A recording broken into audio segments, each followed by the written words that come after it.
Welcome to day 4 of stage 2 of the Canada division. I'm Jackie Jing with Kix and Intero and Mal, my favorite stuffed koala in the world, and a lot on the line today, everyone. Today's match will determine who is number 1 in the Canada division for stage 2. So very excited about the matchup today. Intero, how are you feeling? Are you taking notes? I feel great. Game mindset. Jackie, I'm always taking notes. What are you writing down? I'm always taking notes. Well, I like to write down notes about team stats and have what teams excel on what maps and what players excel on what roles, etc. And sometimes I just scribble for the fun of it, Jackie. Okay, I was wondering if you were doing like tic-tac-toe with Mel or something over there, but apparently hard at work. Kix, how are you feeling on this Friday? I'm good. I'm excited for this match because this is pretty much the all-hyped match in the Canadian division. You know, it's always been talked about who's second place in CAD, and well, I guess we're about to find out. The expectation going into this is that Mirage will take the dub, but I don't know. I'm just excited to see the result. Yeah, me too. But before we get rolling into this matchup, really quickly, a quick word from our sponsor. Take a listen.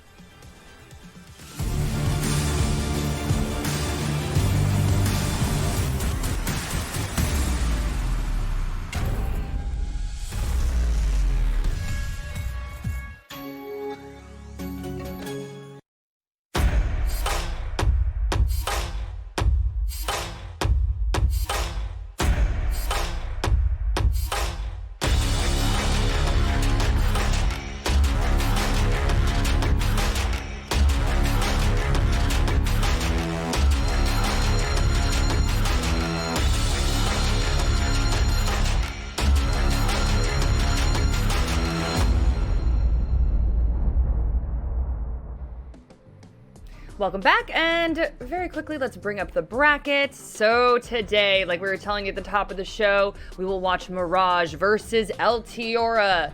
The winner will be number 1 in the Canada division, and they will go to the NA qualifier. So a lot on the line, like I said. And the loser will battle for 2nd and 3rd against Livid. So really excited for this matchup. Again, I have no idea how this is going to go down because both of these teams are quite strong. But let's start chatting about them, and we will begin with Altiora. So Altiora had an impressive win over Nordic last week. I think many of us were favoring Nordic, but Altiora's roster changes definitely proved to be lethal and beneficial. So Kix, how do you think Nordic's rookies are going to fare against Mirage today? Altiora's rookies? Altiora's, I'm so sorry. Yeah. Yes, Altiora's. I think that overall the new lineup for Altiora has proven to be really solid. I think I don't think anyone was expecting them to look as strong as they did when they played against Nordic. I think many would call that an upset, and I certainly would want to be one of those people. The fact that Altiora managed to win against Nordic, not only in the best of 3, but also quite quickly on Coastline in Oregon, 7-2, 7-3, was super impressive. I think the key is going to be how much time Altiora put into practicing between that match and now today. Because Mirage is still, I think for most people, the standout squad in the Canadian division and the number 1. So it's still going to be an upset if Altiora manages to take this. Okay, and obviously we were talking about the rookies here a little bit. Intero, who do you think are going to be the players to watch? Who are going to be the key players on this team that you think really need to step it up today? I think that honestly they're probably going to come in the hands of Mirage. And one of the people that I'm actually going to watch the most is none other than Flynn. He comes in with pretty poor stats, and this isn't just me making fun of Flynn. He plays a very critical role, and he's going up against a team that is going to be extremely proficient in regards to the way that they frag well. Now, obviously, Altiora making some huge changes. Euphoria comes in. He's doing extremely well. I've really liked what we've seen out of Euphoria. We've had some good performances from Quartz and Silent on Mirage. Silent in particular has really shown up, and Mirage have looked a lot deeper than usual. So while I focus mostly on Mirage there, the reason why I'm going to look at them is because I expect Altiora to show up as a team. One of the biggest knocks that we had against Altiora way back was that they played like individuals more than they played like a cohesive unit. And that's why they struggled against some of the other teams in the Canada division last time, particularly Nordic. This time around, Altiora seems to be working together very effectively. I don't think we're going to see any poor performances. If Guns shows up, you know, if we see Euphoria show up, I think that that's going to be enough 1-2 firepower here to compete with the likes of what Mirage has. So for me, the story is the slower starters on Mirage. If they show up, that could give Mirage the edge. Okay, so really, Altiora just coming together and playing in sync will be crucial for them. But let's talk about Mirage a little bit here. And as both of you have said, many would probably pick Mirage to win this matchup. They won Stage 1, beat Tempo Storm in the qualifier. So, Kix, I want to pick your brain here a little bit. What do you think that they've been focusing on refining during Stage 2? What do you want to see them improve when we watch them play today? So I've talked about this before, and I'll bring it up again. For Mirage, my main standout point is the fact that they managed to play in the major qualifier, and I think they got a lot of valuable experience in that qualifier as a team. Now, that experience is basically being exposed to not necessarily better teams, that's deceptive, but rather a different meta that is being developed and established separate of your own. The Canadian division is very close in meta to the US division because these teams intermingle, they scrim each other, but actual game day experience is different than scrim experience, and you'll see different strategies brought out and put on display. Because of that experience that Mirage managed to get from playing in that qualifier, they got a wealth of information, and I want them to continue to refine that data and work it into their play style as it appeared and in their first match against Livid they had already done. Just keep working on that. Just iron that out. Get it to be, I guess you could call it a top level of refined understanding of strategy. Mirage's own brand, if you will. Okay. And then, Antero, you were talking about Flynn and brought up Mirage, obviously, but I was actually thinking that Quartz might be someone everyone should be watching. His stats were pretty impressive against Livid. He had 22 kills. He went +3 in entry, 1 kill per round, 86% cost. But again, I don't know, sometimes the stats look really big and they're not exactly reflective, but do you think that he is a player that they should be watching out for today? Yeah, I mean, the roles that Quartz is going to be playing on will be roles that will always be involved in opening skirmishes. And I mean, he's going to have some utility work to do, but by and large, he's going to be the person capitalizing off of the droning that's going to be done from the support players on Mirage. And he's going to be the one where if he doesn't show up, his team is going to feel it the most. Now, Silent is also in that same position, and then you've got Loading in a flex position to help out with them. If Silent and Quartz struggle today, I think this will be huge. But like I said, the big thing for me is how do the support players on Mirage show up? Somebody like Zilchi has had some pretty big struggles in big matches before. Ditto with Flynn, who's put on a decent performance up against Livid, but that was a pretty quick match, honestly, for Mirage. So it's hard to really tell how much of that was just Flynn excelling against maybe weaker competition, as Livid made some leaps and bounds against Nordic the next week. So I don't know. There's a lot of question marks here, but I'm excited to get into the match. Okay, and yes, we definitely want to get things rolling, and I believe we're ready to move into the map selection process, so we're going to try to bring that information up on your screen right now. And gentlemen, tell me what you were thinking for map vetoes. Here it is. Okay, so we've got Theme Park Clubhouse out. Coastline will be map number 1, one of the more loose maps out there. Villa, map number 2. Actually, middle of the pack in terms of structure versus the potential to be really loose as defenders or attackers. And then Oregon, one of the most structured maps that we have right now. Very defender-sided. All right, so interesting lineup. Coastline, Villa, Oregon. So far for Altiora, we've seen them play Coastline and Oregon, and we've seen them absolutely decimate Nordic on both of those maps. So that's going to be something really good for Altiora, having both of those in. Likewise, though, for Mirage against Livid, it was Oregon Villa, and those were also very one-sided maps. So both of these teams are coming into this ban phase with very recent experience, and they are probably going to be pretty comfortable in all of these maps. Okay. All right. Well, we know what our maps are. So, gentlemen, let's get to the action. I'm going to let you all take it away, and I'll talk to you later. Yay. Super excited. Bye. Bye, Jackie. Thank you so much for the toss on over. Yeah, I got to say, I mean, Mirage might be coming in as the favorite team. They have looked like the best team in the Canada division since this was announced and since we've seen all these levels of play. We had to give the nod to Nordic in the matchup against Altiora, and we're kind of surprised with how poorly Nordic played. Now, there's some weird chess that needs to be played in our brain here. Some gymnastics we need to do, Michael, because the Altiora and Nordic match was pretty close in a couple different ways. And then Nordic really struggled against Livid. But Livid really struggled against Mirage. So the question is, are we overrating Altiora because they looked so much better than Nordic? Because Nordic actually weren't a very good team? That's the question that I'm going to need answered. And I mean, we will see it answered in game, but right now it's the big question looming over my head. Yeah, no, it's a really good one, Parker. And the problem is normally we reference... What? I said, oh, thank you. Well, it's true, though. The problem is normally we reference things like statistics or past experience. Like, oh, for example, Eska right now is the highest rated player statistically in Stage 2 of the Canadian Division. He plays for Altiora.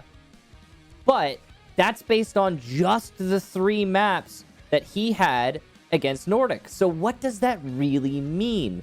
And that's where those mental gymnastics that you were talking about, Parker, come into play. We just don't have a wealth of information to judge these teams on adequately. So we're going to have to leave the judgment based on the results of this actual matchup. We'll start with map number 1, Coastline, Mirage on defense, Altiora on attack, Ban phase starting out, and Nomad is done away with by Mirage. They want to be more aggressive on defense.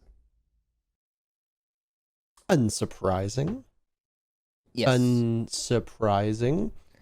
Back to the maps just for a second here. Yeah, at first glance, a Coastline and Oregon on the board obviously suit Altiora because those were 2 maps that they beat up Nordic on quite well. However, Mirage is not a bad Oregon team. They had some struggles in Stage 1, but Stage 2, they're looking significantly better on this map. Obviously, that's the tiebreaker. Mirage has Villa to get through first. So they get through Villa. Okay, fine. They at least have like the ace in the hole, which is Oregon, though I suspect it will still end up being quite close. I agree with you that heading into this match, when we set our expectations, Altiora are indisputably, to me at least, the team that is going to be fighting from behind. They are the underdog, so to speak. Actually, I guess there's really no other way to speak about that. They are the underdog coming in here. Yeah. Mirage does have great experience, and the winner goes on to fight in the qualifiers. So who's it going to be? Is Mirage going to have another crack at it, or are we going to see a new heir to the throne? That's the question. Operator bans are Nomad and Ace on attack. Mira and Valkyrie on defense. Echo, unavailable. Still. So we still have the Maestro for your information gathering operators, but other than that, the defensive information is rather stifled. I think that's pretty normal. It's only usually doable in competitive play because Echo is permabanned. Or as I try to do this in ranked, then, well, oh boy, still got the Echo in there. Or maybe you forego the Mira ban and ban Echo instead. That way you don't have to bring IQ, yada, yada, yada. But here, it's a lot simpler. Job done. Defense will play very differently as a result. There's plenty of utility on the defense for the attack to have to chew through, though. You've got a shield on Flynn. You've got the 3 Malusi Wubwubs. You've got the 2 Evil Eyes. It's quite a lot, and that's why you're seeing not only Ash, but also Zofia, and on top of that, Sledge and Iana. You got the full explosive split, apart from Euphoria on the Gridlock, just so you can be sure we're not going to have to stress about a shield. That's basically a summary of our current meta in Siege. Ooh, that's a 2-for-1 they're setting up there. I don't know how I feel about that. Put an Evil Eye right next to a shield and just inefficient. This is the spot that Flynn usually plays out of, and most smokes are usually going to play out of, by the way. It's referred to as Pink Bar Upstairs, or whatever you want to call it, because I know you and I have argued about what people call it. Let's just not. I actually don't know anymore which one I called it originally. I think it was Pink Bar. I think I called that pink upstairs, and I have no idea. And it got confused because there's that pink Pink carpet. is down below. There's many pink carpets all over there. I think there's at least 2. But anyway, yeah, it can be weird. I'm working on it. Before February, I'm hoping. The clear seems to want to be upstairs. Quartz is going to try and disrupt that with a C4 from below. He actually might be able to get this if he times it right. Spirits has passed over him. Guns is in the target area. And he misses both opportunities. That is unfortunate. Tough going, but his position also given away as he'll hang on for dear life, watching. There's one. It's Yana. He'll tussle. Sonar taking a lot of damage. Sonar being the lone American on Altiora's side of things. Loading on Mirage's side. And yeah, Quartz runs the Kickstart charm, by the way, on every single gun, every single day. Does that make your heart swell, Michael? I'm very grateful. I'm glad he likes the charm. It's good to know. Thousands. Yeah. Thousands of people have the Kickstart charm, by the way. And Quartz is a magnificent player, and I'm not just saying that. He actually, as players go, statistically is number 2 in the Canadian division right now. So he's really been having a good stage too. Behind Eska. Behind Eska, yes, who is on the other side of the field from him right now.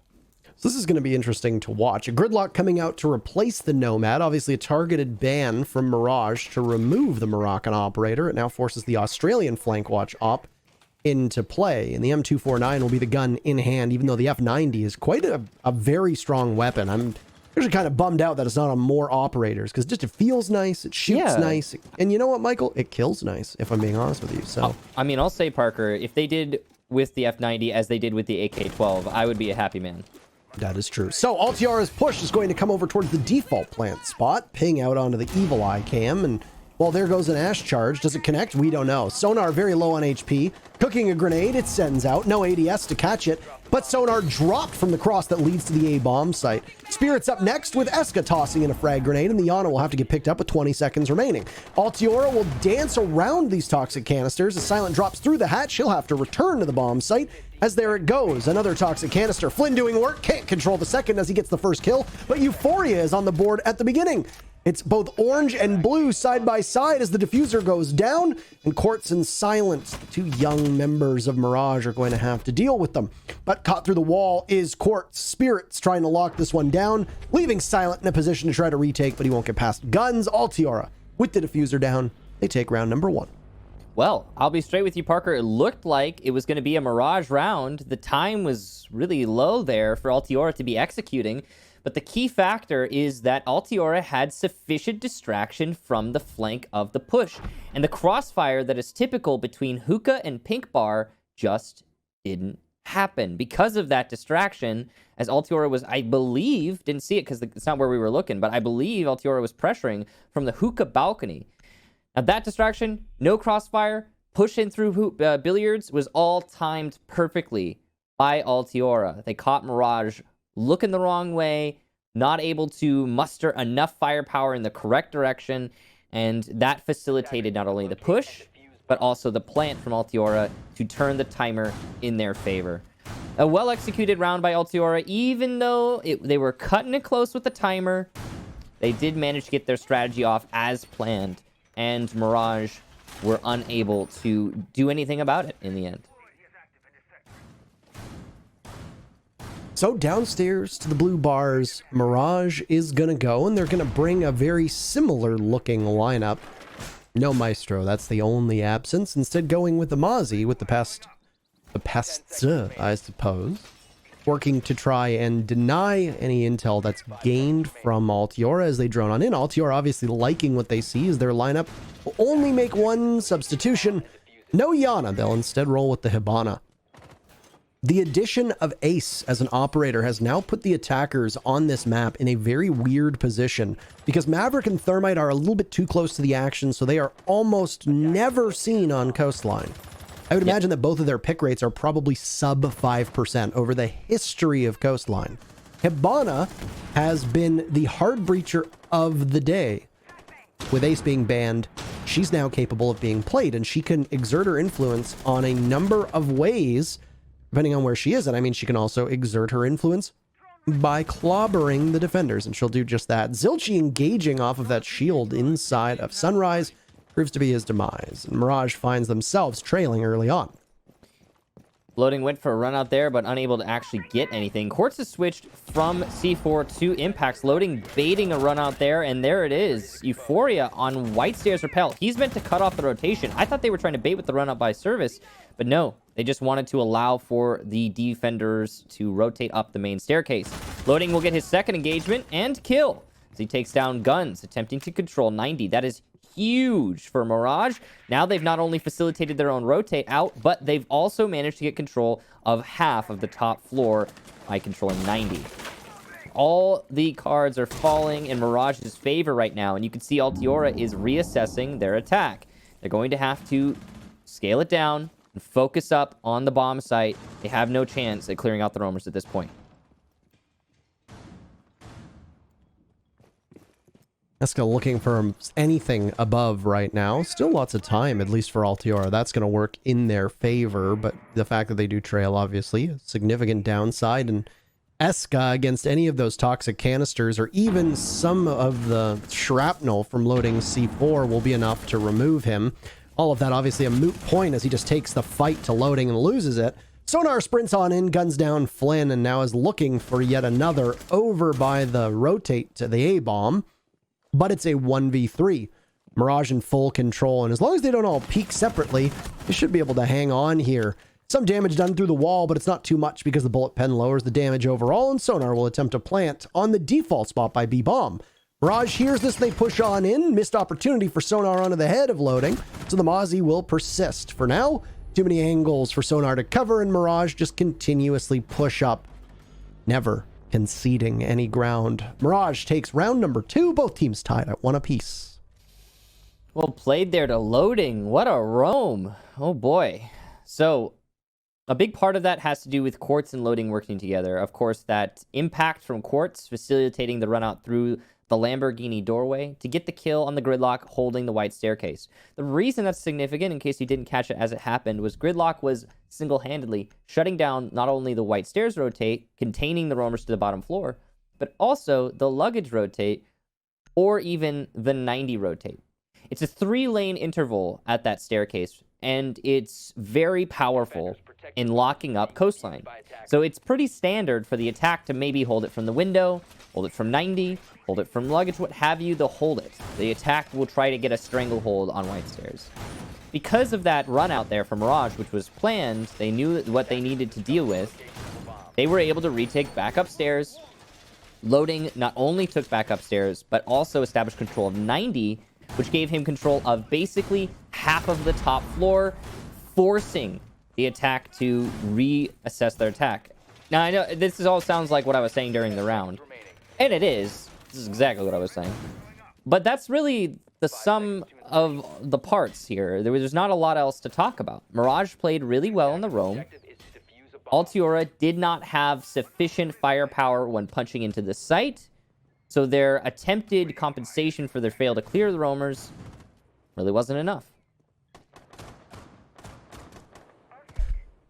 All right, back upstairs to Hookah we go, where the emphasis from Altiora before came over towards Aqua. And we saw that the setup from Mirage was expecting that as they pivoted and were holding quite aggressively over by Cool Vibes, where we saw 2 separate members waiting very patiently.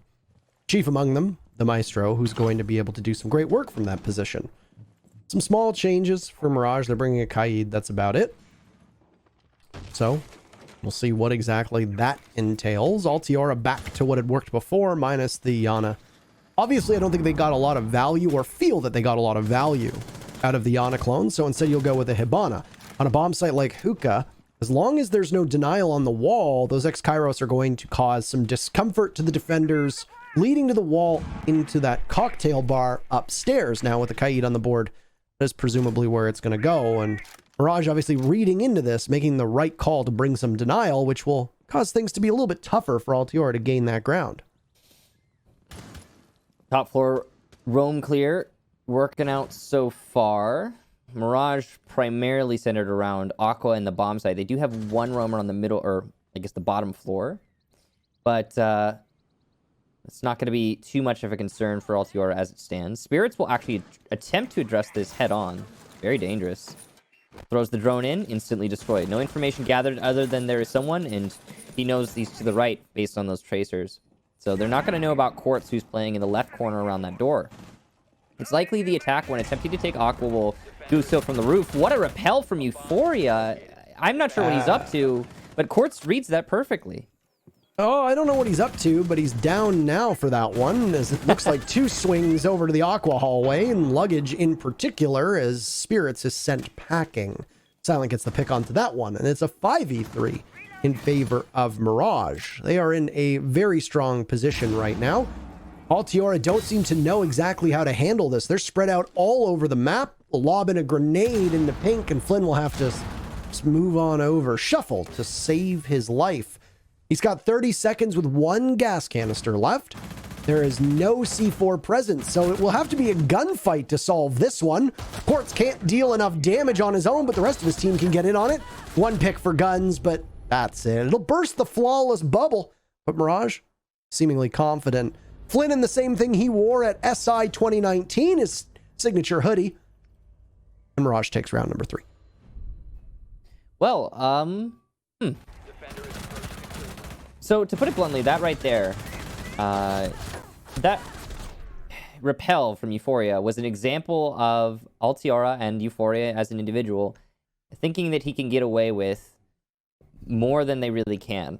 And maybe against another team, they might have been able to, but not against Mirage, and that much was made clear by that round. Also, the take into Aqua, I struggle to understand why Altiora is attempting to take Aqua only from luggage. The strength of an Aqua take, and the reason why Aqua as a room is very commonly used as beachhead to facilitate the rest of an attack, is because the attack can play on the balcony, on rappel, of the doorway, the big double door that Quartz ran out of. Like, there's a lot of options for the attack outside of just a luggage funnel. And because Altiora was funneling through luggage door, and there were 2 defenders in Aqua, 1 on each side of the doorway, it was basically a death sentence. An easy solution would have been Euphoria instead trying to take from the Aqua balcony, adding another dimension to that attack. I'm not sure why that didn't happen. Well, probably didn't happen because they lost 2 people early, Michael. They did lose 2 people early, yes, but still, the Euphoria repel is like, that's where I'm calling in the question here, regardless of the manpower. Oh, that was greasy. Mirage just toying with its food right now. They've gone for runouts, or at least swings on every round so far, I think, actually. Mirage has gone for a cheeky play, and I mean, even Zilchi earlier when he was in the bar downstairs, he went for an aggressive play that was maybe poorly advised. Now it's going to be Silent dancing with the Devil over by the doorway to Hookah. He just narrowly misses out on the Yana clone. Eska gets things started with a pick onto Quartz. And now Silent needs to be very wary of where that clone is going to go. Should expire relatively soon, and Silent gets away. There goes the clone. All the intel that was gained will allow Altiora to know that they've got control of the top half of the map. But they're going to need to work a little bit harder, as this is a penthouse theater defense, by the way. No kitchen for Mirage in this rotation. Yeah, it's a very odd bomb site, for sure. But we'll see if it works for Mirage. At least they are going to get a response to Quartz's death as they take down Euphoria. That's the gridlock, your typical flank watch. The array seems to be based on an aggressive hold of the penthouse itself. Flynn's opened up this wall, and he's assisting Zilchi in holding the hallway and VIP, as you can see. Even all the way, he's got an angle all the way into luggage, I believe that was.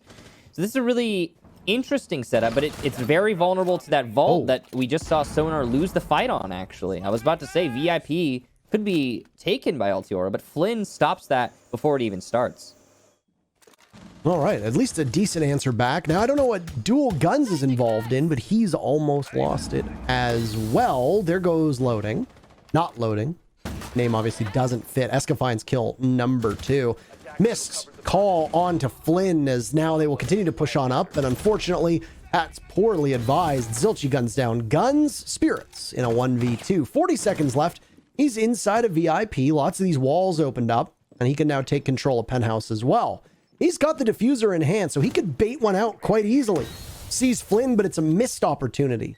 Smoke goes off, and it's not close enough. Spirits will swing up. I don't know if he's aware of how close Flynn is to him, as both members of Mirage are going to push from either side. Down he goes. Zilchi gets credited with that final kill, and it's a perfect rotation from Mirage.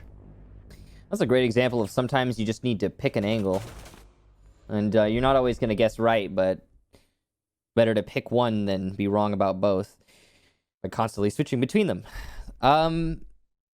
Okay, so that setup there for Mirage was actually really neat. I like the way that they were using the crossfire between Penthouse and 90 as a containment for not only VIP, but the VIP hallway. Once the shield was destroyed at 90, though, the containment within VIP was lost, and the opportunity for the attack to take VIP and then launch an attack onto the rest of the bomb site presented itself. However, at that point, Altiora had already lost way too much manpower. So, due to the constant loss in players on Altiora, and then the delayed realization of their opportunities, they did actually eventually manage to get control of VIP.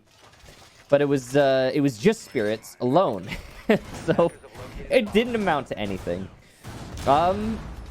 A+ setup there from Mirage. They really knew what they were getting themselves into. They knew what they were going to be confronted with by Altiora. By Altiora. And Mirage got the better of their opponent, just based on a very odd setup that I wholeheartedly approve of. It's kind of surprising to see a Penthouse Theater defense work out, actually. It was very different from the old ones, for sure. Yeah, and I feel like I'd have to pull the numbers on it, but I feel like that's not the first time we've seen it in the Canada division. I'll take a look. I believe Nordic and Altiora actually played on that bomb site, if I recall correctly. I could be wrong, but I was a bit confused as to how it wasn't Kitchen for Mirage, but okay. Even though the double bars are open for them to go back to, Mirage is going to go with the 4-site rotation here. So they're going to be playing over in Kitchen, and it seems to be a decently standard take with the wall reinforcement pantry. Rotation open, some of bathroom opened up as well. So stage 2, it has not been played according to these statistics. In stage 1, it wasn't played either in the Canadian division. But that's according to these stats here. It's actually, believe it or not, Parker, it's not even listed. So I don't know. Maybe these stats are deceptive, but yeah, based on what I have, no. Oh, look, another Kickstar charm from Quartz. That's so weird. It's almost as if he uses it every round. Every round on every operator. Oh my god. Yeah, it's very flattering. You owe it to yourself. If you've never talked to Quartz, you owe it to yourself to talk to Quartz. I have talked to Quartz. We've played ranked together many times. Yeah, I mean, we're acquainted. He's a ranked gunner. And those are. No, I mean, he's a Canadian division gunner as well, from what we've seen. Yes, number 2 in the Canadian division for stage 2, but could be number 1 after this match ends. We'll see how the stats pan out. Well, right now he's doing a tiny bit better than Eska, but it's not a huge difference. Yeah. And Eska does have, I believe, a kind of a substantial lead, so. Yeah, you got to make up some ground here. I'm sure he's probably not thinking about that. I'm sure a victory for the team is what's more important. Yep. Eska's entry, by the way, we talked about him. He's been doing much better. That's his 3rd opening pick so far. Altiora leads with opening duels in every single round. It comes at a perfect time as guns and sonar take tiny bits of damage.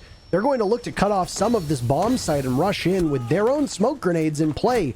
Sonar gets just absolutely pulverized by Flynn in this rad angle. He gets the Zof as well, shotgun out, but he can't see him. He'll collect it. A second kill for Eska as there's no shotgun ammo left for Flynn. So he's going to have to deal with the SMG. He gets the kill before getting shut down, and Euphoria will have to head in as Silent watches over him. The Silent Guardian, the watchful protector. Mirage takes their 4th round in a row. All right, so a lot has been said about Flynn. The discussion has been had that he has not been contributing sufficiently enough to Mirage to justify his position. However, in that round, you called it a rat angle, and, well, he got the kill. So, yes, but also good job to Flynn. Just barely having visual on the outside of that smoke sphere. And it seemed like the attackers, as they were rushing through the smokes, did not see him because the smoke will obscure your vision if you're inside of it. He manages to pick up 3 very important, very impactful frags and do damage to basically the entire attacking team with his gas canisters. So you gotta love the on-the-toes play there from Flynn and his ability to shut down that assault before it even really got started. That was a hero's effort, and Mirage are starting to stretch their lead as a result of plenty of rounds like that. Not only from Flynn, but really the entire team of Mirage. I mean, look at the scoreboard. Very They called even. him out, by the way. Who did you call out? I called out Flynn. Oh. I said as my job, as I was ordained to do, as an analyst, I said they're going to need a big game out of Flynn so far, and they've gotten it. The Silent's going to go for another run out. His position given away. He's a bit too quick. He's not going to get punished for that. He'll have no problem getting right back into the building. But this is yet another round. Is that all 6 rounds where Mirage has gone for something a little cheeky? I think so. I haven't exactly kept track of it. I know 5 so far for sure. As Altiora will now pressure over by the bomb site, which is down in double bars. I think half of the intent with those cheeky plays is psychological damage. If you do manage to get a pick on a run out like that, it really does dishearten your opponent. That clear over by the default plant spot where the shield was very efficiently executed there by Altiora. You didn't hear any waste, so that's good stuff there. Altiora managed to make sure they can get control of the plant spot when they actually want to execute onto the site. And they've got control above, too. Look at that. Hookah quickly established favor attack, and they've got a sledge to open up the floor.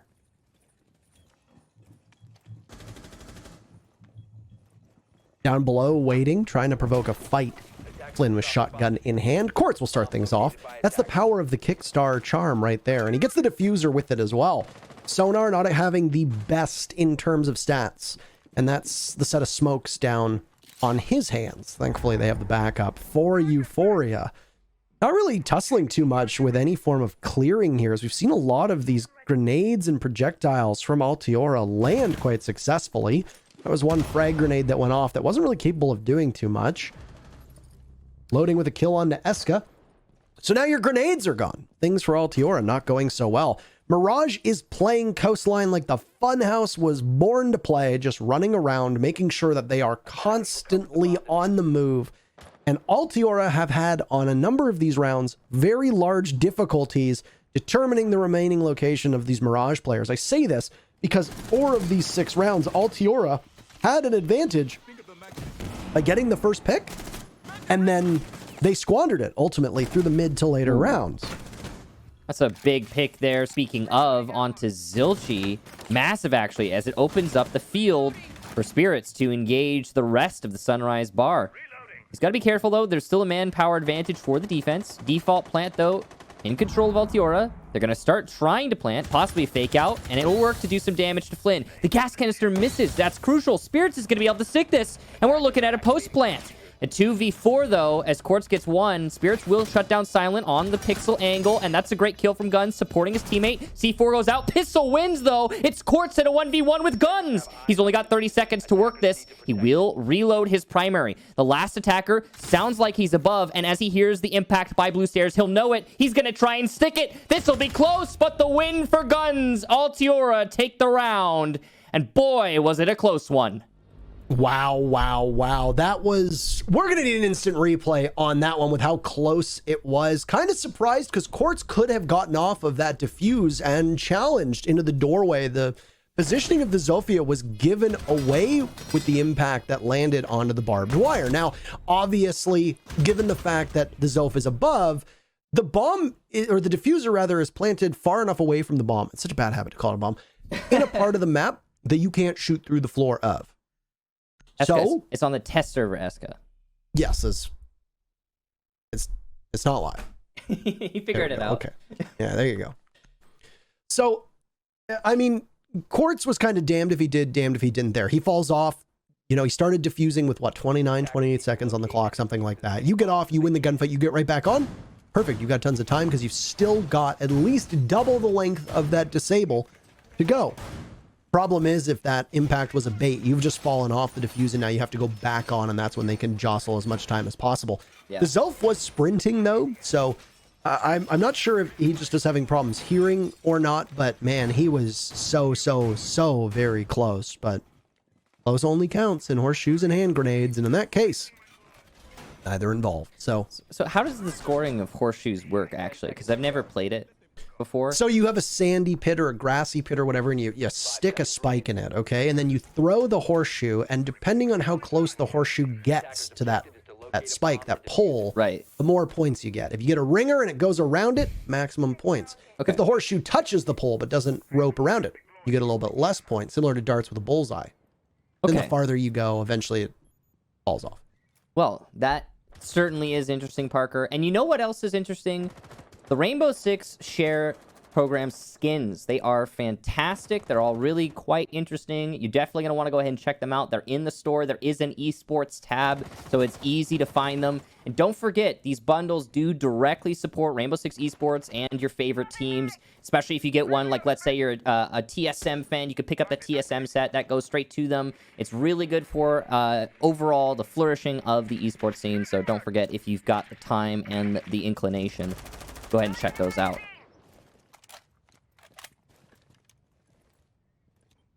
That was a good transition, by the way. Thank you, Parker. Yeah, I really appreciated that one.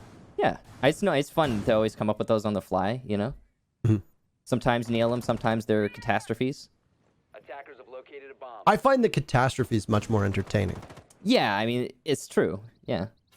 But they're also a little embarrassing. No, not at all. Not at all, no, okay. All right, so let's assess what's going on here. These teams really like the same lineup on attack. Smokes being brought, grenades being doubled up on, one hard breach in the Hibana, as that's what Flynn is going to play predominantly. And should strike people as no surprise that Hibana is going to get played due to the fact that she is unbanned. So Altiora will sit pretty over by the double bars. Their defense is going to look eerily similar to what we saw out of Mirage. However, a key difference is that the SAS operator, who's a smoke on Mirage's side, will be a mute on Altiora's side. And there you go. So this will be likely a reaction to the Lion that was shown before it got 6th picked off of to the Yana. And I can't say I blame them. Even if there's no Lion present, a mute's still not too bad here to shut down some of these lines of sight. Involved in the first fracas are Quartz and Guns comes out on the losing end of that one, but Spirits refrags on to loading as the Jaeger is upstairs and punishes Mirage, who didn't have anybody watching on the flank. That might have been Zilchi's job, but he's downstairs toiling near the main lobby. Ooh, that's unfortunate. I'll probably get the drone as well as the Malusi Wub, and, well, I didn't see the drone, but Nade does at least get the first objective. Second nade, the second objective. Spirits goes down. A great read there from Quartz. Silent will also add to that by taking out Euphoria, leaving just Eska and Sonar. But there's only 10 seconds left, and as Eska gets down in the site, it's all on Sonar to stop a plant. It's not gonna happen. Mirage, an absolute sweep as they come into the site. And this could be a 6-1 if that final round breaks differently. If there's 1 nanosecond extra on the clock, then Mirage ends up coming out ahead. Regardless, they've got lots of breathing room over Altiora. And I think right now, given that this is Altiora's map, what we are starting to see, and the feeling I am starting to get, is that Altiora beating Nordic, it was still kind of close on 2 of the maps. Yeah. But it just goes to show me that Altiora probably hasn't improved as much as we thought. It was Nordic taking a massive step backwards. And that's at least how I'm seeing it right now. Also, Livid took a huge step forwards. I think Also true. Yeah, they did get wiped by Mirage. It was 7-4, 7-3 in a best of 3 series. But Livid did better in some of those maps than than Nordic did against Altiora. I mean, The last two maps of Altiora Nordic were 7-2, 7-3. That was a completely one-sided ordeal for Altiora over Nordic. So, Attackers have discovered again, Parker, we're always talking about who's this number 2 team in the Canadian division. I think that Altiora is definitely making a good bid for that. But now, instead of the deciding factor being, determined here today in this match, I'm kind of thinking, and I know this is really me jumping the gun, I'm kind of getting this vibe like it's more going to get decided in Livid versus Altiora in the losers final. With the way Livid played, I'm actually very excited for that matchup should it happen. I mean, we're obviously getting well ahead of ourselves right now. I'm definitely entirely possible that Altiora storms back in this map and then wins map 2. Yeah. We have to wait and see. But regardless of who wins this map, I'd still like to see Altiora versus Livid. Oh, for sure, yeah. Even if it was in some other match, well, I'm sure we'll get an opportunity to see that one, no matter what. It just take longer than we would expect. But right now, it's certainly looking like Mirage is the more refined team. That's the vibe that I'm getting. Too early to determine, though. Kitchen defense for Altiora. This will be their second defense overall, so they haven't actually had a lot of time to establish their second half, and maybe Altiora is better on the defensive half. Maybe they've got some amazing things to show us here, but not just yet. I like the play that we're seeing from Altiora here on defense, and I mean, it works out quite well. Zilchi gets punished on a solo entry over by Billiards. Spirit's waiting patiently inside of Aquarium, and that patience pays off. What? Will there be a follow-up from Mirage is the question. It's a fallback now from the Jaeger, who will head towards luggage.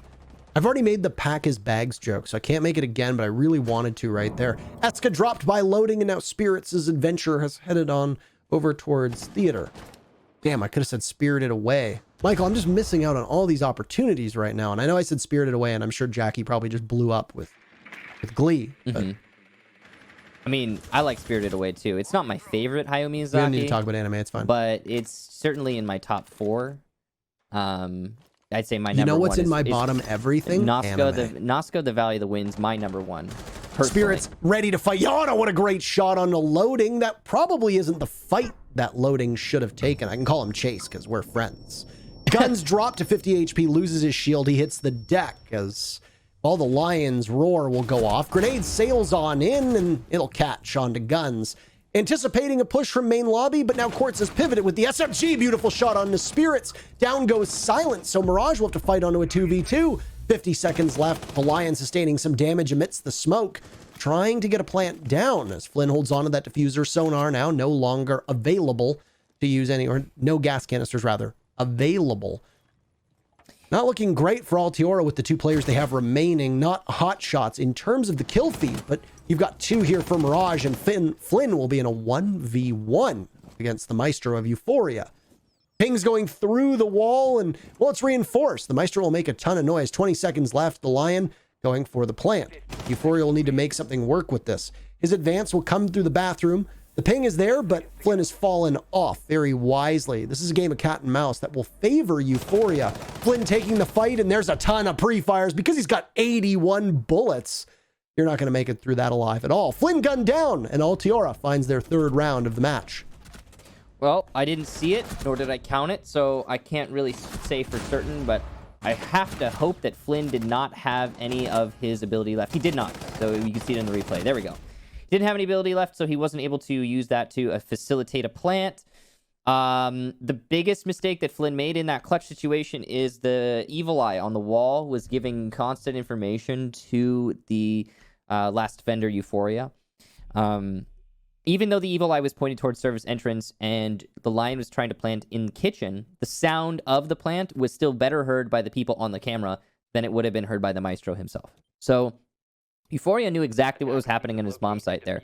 Flynn had 2 choices: stick a plant or rush the fight. He could not be indecisive. He was, and, well, Euphoria played it better. So, well done to Altiora.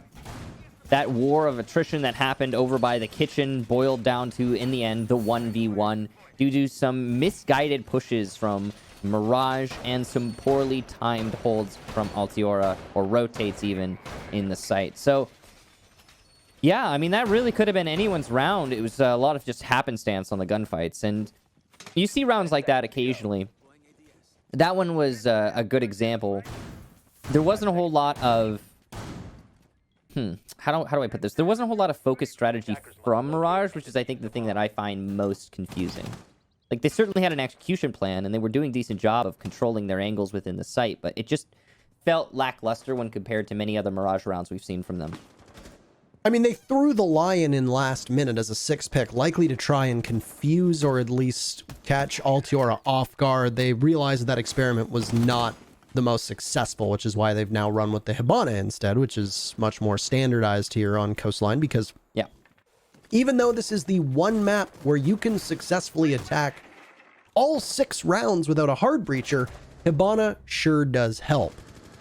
This has been an issue for Mirage now 2 rounds in a row, is that they didn't have anybody watching, and it happened in the first round as well. Even though they got the opening pick on the bars, it was answered back because nobody seems to be watching this flank that's been presented by Altiora, and Spirits in particular has been great at it. Zilchi cut down before he can accomplish anything 2 rounds in a row. Smokes off the board. An oppressive gadget off the board. A solid gun in the C7E off the board. Oh. Not exactly where you want to be if you're Mirage. There actually was an attacker directly above guns just now. And I guess it wasn't called by Eska, but Flynn is long gone now. And the pre-placed C4 from guns will be unlikely to see success. And certainly not going to see success as Flynn gets him from, I believe, the drop. Didn't actually see where. But wherever, the kill is there. And now manpower is equalized. So... job done there for Flynn, who's been a standout for Mirage so far through this map. Nothing else coming just yet. They are going to get another onto Spirits, who is exposing himself to the balcony. Esco at least will respond with his C4 from below. That's the Pulse, of course, using his heartbeat sensor to great effect. But Sonar has eaten a lot of damage in the B-bomb site, and now the advantage is soundly in Mirage's favor, especially as Quartz lands a nade from below. That was well played. Quartz obviously pivoting and heading downstairs after the call was made with Eska's C4. They've also opened up on Mirage's side much of the second bomb site. So now it's going to come down to a brawl where the Maestro is trapped inside a hookah, and, well, take a deep breath, because there you go. Mirage on match point loading in particular. Well, he finds 1 and then 2. I mean, it's certainly seeming like a lot of these gunfights. Okay, we've got rounds where Altiora and Mirage find each other, and there's like an engagement ensues, right? And like there's a battle, a team fight between the 2 squads. And then we've got rounds like that, where it just appears that Altiora are getting eviscerated whenever anyone from Mirage finds them. Those are the 2 types of rounds we're getting in this match so far. And that round just now was a great example of the latter. Well, you'd criticize their strategy, and I guess on that round, didn't have to worry about too much. They got the clear down below, still lost it on the entry with Spirits getting that very first pick, but then putting the pressure from the X-Kairos onto the wall upstairs in the bar, forced the defenders out of their spot by the pool table. And when the Pulse came back to the bomb site, the 3 members of Altiora were basically barricaded in a hookah. It's very easy if there's no ADSs or no magnets on the board to just lob in flashbangs or grenades. One of those grenades actually happened from below, as you pointed out, from the Sledge of Quartz, who's now on 13 kills. Jeez. I would say with 5 and 3 for Eska and a 13 and 6 for Quartz that he is storming up the leaderboards. We'll need a breaking news bulletin from Siege GG to confirm these stats. Of course, it's been able to wrestle it away, but I think their stats are going to go with this matchup.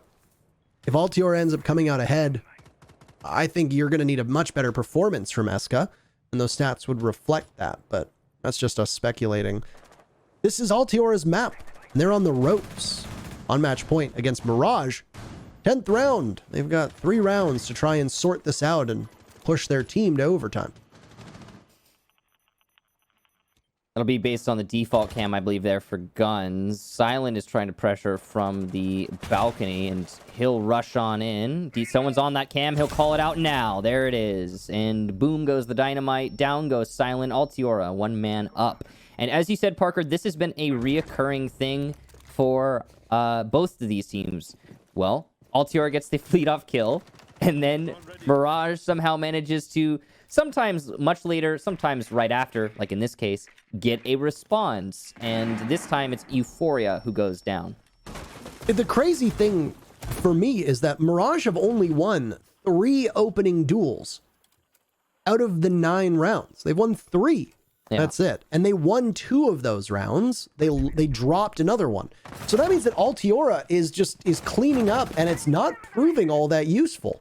They have very limited success to show from it. I have no doubt that it must be very frustrating. And Yana Clone gets spotted now as we hit the halfway mark. So the frustration on behalf of Altiora, well, they've lost Euphoria, so what are they going to be able to do? That's the real question.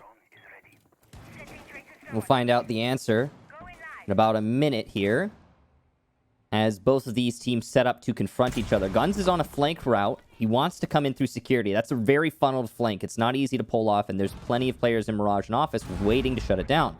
Sonar will win an engagement over by Vase Blue Stairs. That's big.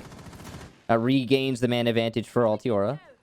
This is going to be good information gathering from loading on the Yana. He'll pull out a nade to force that roamer off, but, well, Guns is already pretty far out. Ooh, he retakes control of security, and there's the engagement. Loading wins it. A great read there from Loading. Mirage back in this round at 3-3. And as the engagements continue to fly out, it's a constant back and forth. Now 2-2. Sonar is also retaking control above, which is huge. Flynn will try to plant behind the blue bar. There is no C4 to deny this right now. Upstairs is the only one. That's Sonar. He won't have the angle. So in a post plant, 2v2, Altiora has to find these attackers before they can play the objective. One of them inside of Garden. Eska doesn't seem to know. He's certainly giving away his intent. A great read from Loading. Here's the vault, and there's the second. The third overall for Loading in the round, and Mirage will take the first map. Flynn very excited. Look at that. Loading. Stone-faced on the right-hand side. Mirage absolutely stomping down Altiora on that first map. That was a quick one. We've not even been in the broadcast for an hour yet, Michael. That is absolutely insane. And this one is already over. That means that next up on the docket, Mirage's pick on Villa. They must be feeling very comfortable about this after that first map. I would imagine so, but that's it for us for now. We'll be back after this short break with map number 2.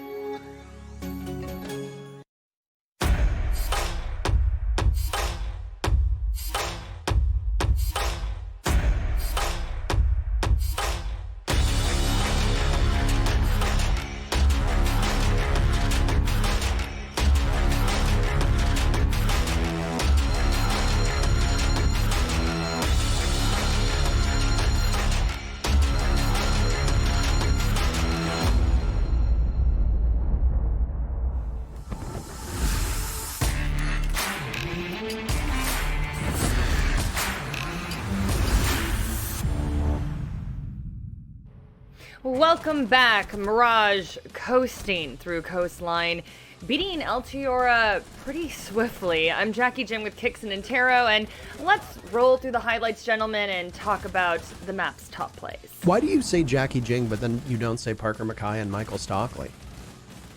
Well, because y'all have your gaming handles, and I had my gaming handle, but then everyone was like, nobody knows you by that, so then I just do Jackie Jing. Well, Jackie You should call yourself like Maverick or like Goose or Iceman or something. I mean, those are all pretty good gaming handles. I like Jackie Jing. It has a ring to it, you know? Yeah, I Jackie feel like Jing has I feel a like it ring. could pass as a real name as well. JJ All right, Ring? I'm Jackie Jing, and I'm with Parker McKay and Michael Stockley. McKay. Oh my god. Oh my Mackay. gosh. It's Michael Did I say Stackley and Parker Mackay? McKay.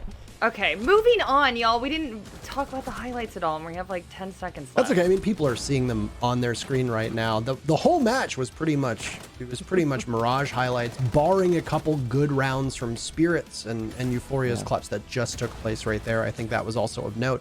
But ultimately, I hate to say it, but a lot of these Altiora kills and a lot of these Altiora rounds were were team efforts, not individual standouts, other than Spirits' roaming. There really isn't anything that I think I can thrust on a single person, and the fact that Kix is nodding, I would say that he probably agrees with that. Yeah. So it's Parker McKay and Michael Stockley. And I said Peter McKay or Parker. Oh my God. Okay, I'm done. Let's talk about the game. I'm sorry, Kix. I cut you off. It's a Friday, y'all. I'm like so done talking. Yeah. Jackie do the Jane. rest. I'm out. I'm leaving. I'm just ignoring me over here. So, I'll be blunt basically with how I'm feeling about this matchup right now. My really blunt feelings, to be 100% candid, is that currently Mirage, we all knew this, but they are not only leading the Canadian division, but it seems as if they're in that kind of dream space where they lead and they define the meta of the region, and on top of that, every team is chasing them. Currently, Mirage look effectively within their own region somewhat untouchable. And that is a very rare thing to see. We've seen examples of that throughout history. A lot of you are going to think of Penta/G2 back in the day, or Evil Geniuses in North America. And those are kind of exceptional circumstances where not everyone around a team has yet to catch up to that team. And I think we're seeing that on display here today. I did expect more from Altiora, and I know that I'm calling this kind of early since we've only seen map number 1. But as a reminder, that was, I believe, Altiora's map. So if they're going to fare that poorly on the map they're most comfortable with, I'm worried about Altiora on now Mirage's most comfortable map. Okay, so Kix, we keep on talking about the competition to be second in the CA division. Yeah. But what is Mirage doing that makes them stand out so much from the rest of CAD, as you like to call it? Like, why are they just so extremely dominant? Well, mostly, I would say it's mostly going to come down to their exposure to other metas. That is where we see teams slingshot past others in their region. We've seen this example, especially with APAC, when APAC teams like Fnatic, for example, were exposed for the first time to international lands. They were able to gather more information not only on their competition, but on the depths of Siege knowledge that exists elsewhere. I think that Mirage not only gets the most of that because they're typically the team, well, they were the team that made it to the qualifier, but also I think that these guys just have a wealth of knowledge already. They had it from the get-go. And the more they get to play in outside of their own division, the better Mirage will be. The more other teams within their division play against them, the better those teams will be. And it's just going to be a learning process for a long time. I will say that the Canadian division is learning faster than any region I've ever seen before. And it probably has to do with their proximity to the U.S. division. Well, that was a great answer. Parker, I was going to ask you a question, but apparently our players are ready to roll. I'm cutting you off. You can ask me it, and then I can answer it in the transition. Okay, well, my question was actually going to be that Altiora got the first pick in a few rounds, but I couldn't quite understand why they weren't able to capitalize off of it and not gain control. So Peter and Malachi, take it away. I'm done. I'm sorry. All right, that was a good one. I'll give you that one. Why could they get the opening picks and then accomplish nothing with it? That's a great question, actually. And through the 10 rounds, 7 of those rounds ended up going to a place where Altiora had an advantage for a large enough period of time to denote that they got that opening pick. No trades, and obviously Mirage didn't get them. After they got their opening pick, Mirage was pretty decent in hunting down the offsite player or still being able to carry out their task with what they had left. A number of the opening picks, when we saw them on attack, ended up being Zilchi. Zilchi had a job to stay above his Jackal and use his gadget to pin down the roamers, but the rest of the drone work and the play of Quartz and Silent and Loading were good enough to find them. There were also a couple rounds on attack where Loading was able to close that gap by immediately getting a 2-piece by picking off one member and then immediately pivoting to where he knew he was going to get pushed from the second, and there was no real strategy there from Altiora to maybe try to space them out. They just immediately went for it, and unfortunately they came up empty-handed, and Mirage was able to capitalize off of that. Other than that, it was just them playing defense quite well. They obviously had a strategic element to their setups that played effectively against even greater numbers than they had. So With that said, if Mirage was indeed the better strategic team, that should be evident on this map. Villa is a very strategic map. Teams like to try to fit into whatever system they have and play off of that. And this is one of Mirage's best maps as well, if not their best map. So expect for them to do quite as well, or expect them to do quite well. Yes. That expectation is certainly there. Altiora at least gets to start on defense. Mirage on attack. Ban phase for the attack is done. Thatcher and Ace. Oh boy. It's going to be an interesting attacking half for Mirage and Altiora alike. That is a very crippling combination in band operators, especially on a map like Villa. However, I think the Mirage will be able to figure out ways around that. Now, Mira also banned out. Very standard here. Likely to be a Valkyrie, so you can contain IQ. Make her not necessary.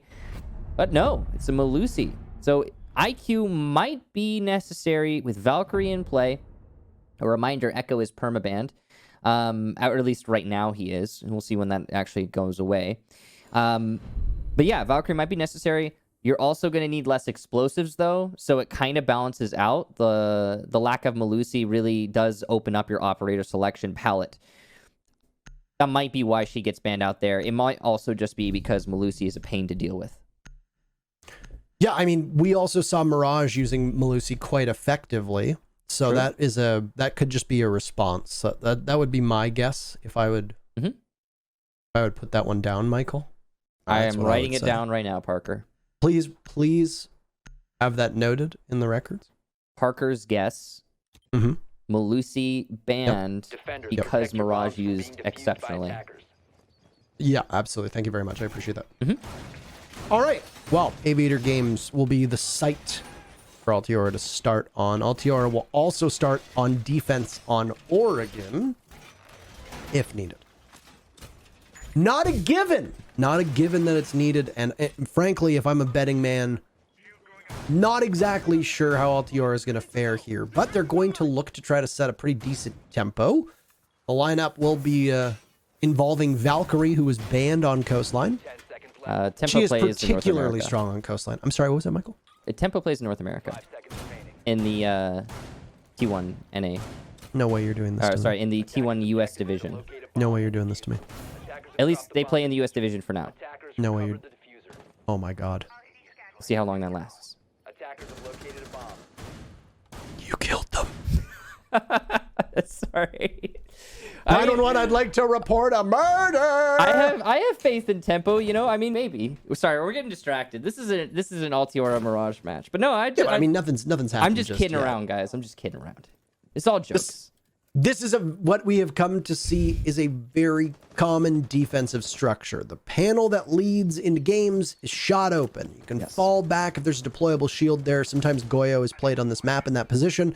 Obviously, you look on the left-hand side of your screen, there's no Goyo, but the beautiful archway is actually blocking the rotation that's there. So what will teams do? Well, they'll play at the corner of the stairs where Guns is playing at the end of Classical Hallway. Spirits will be there as well, and they'll stack up ADSs and magnets, so they can't be flashed off of that position.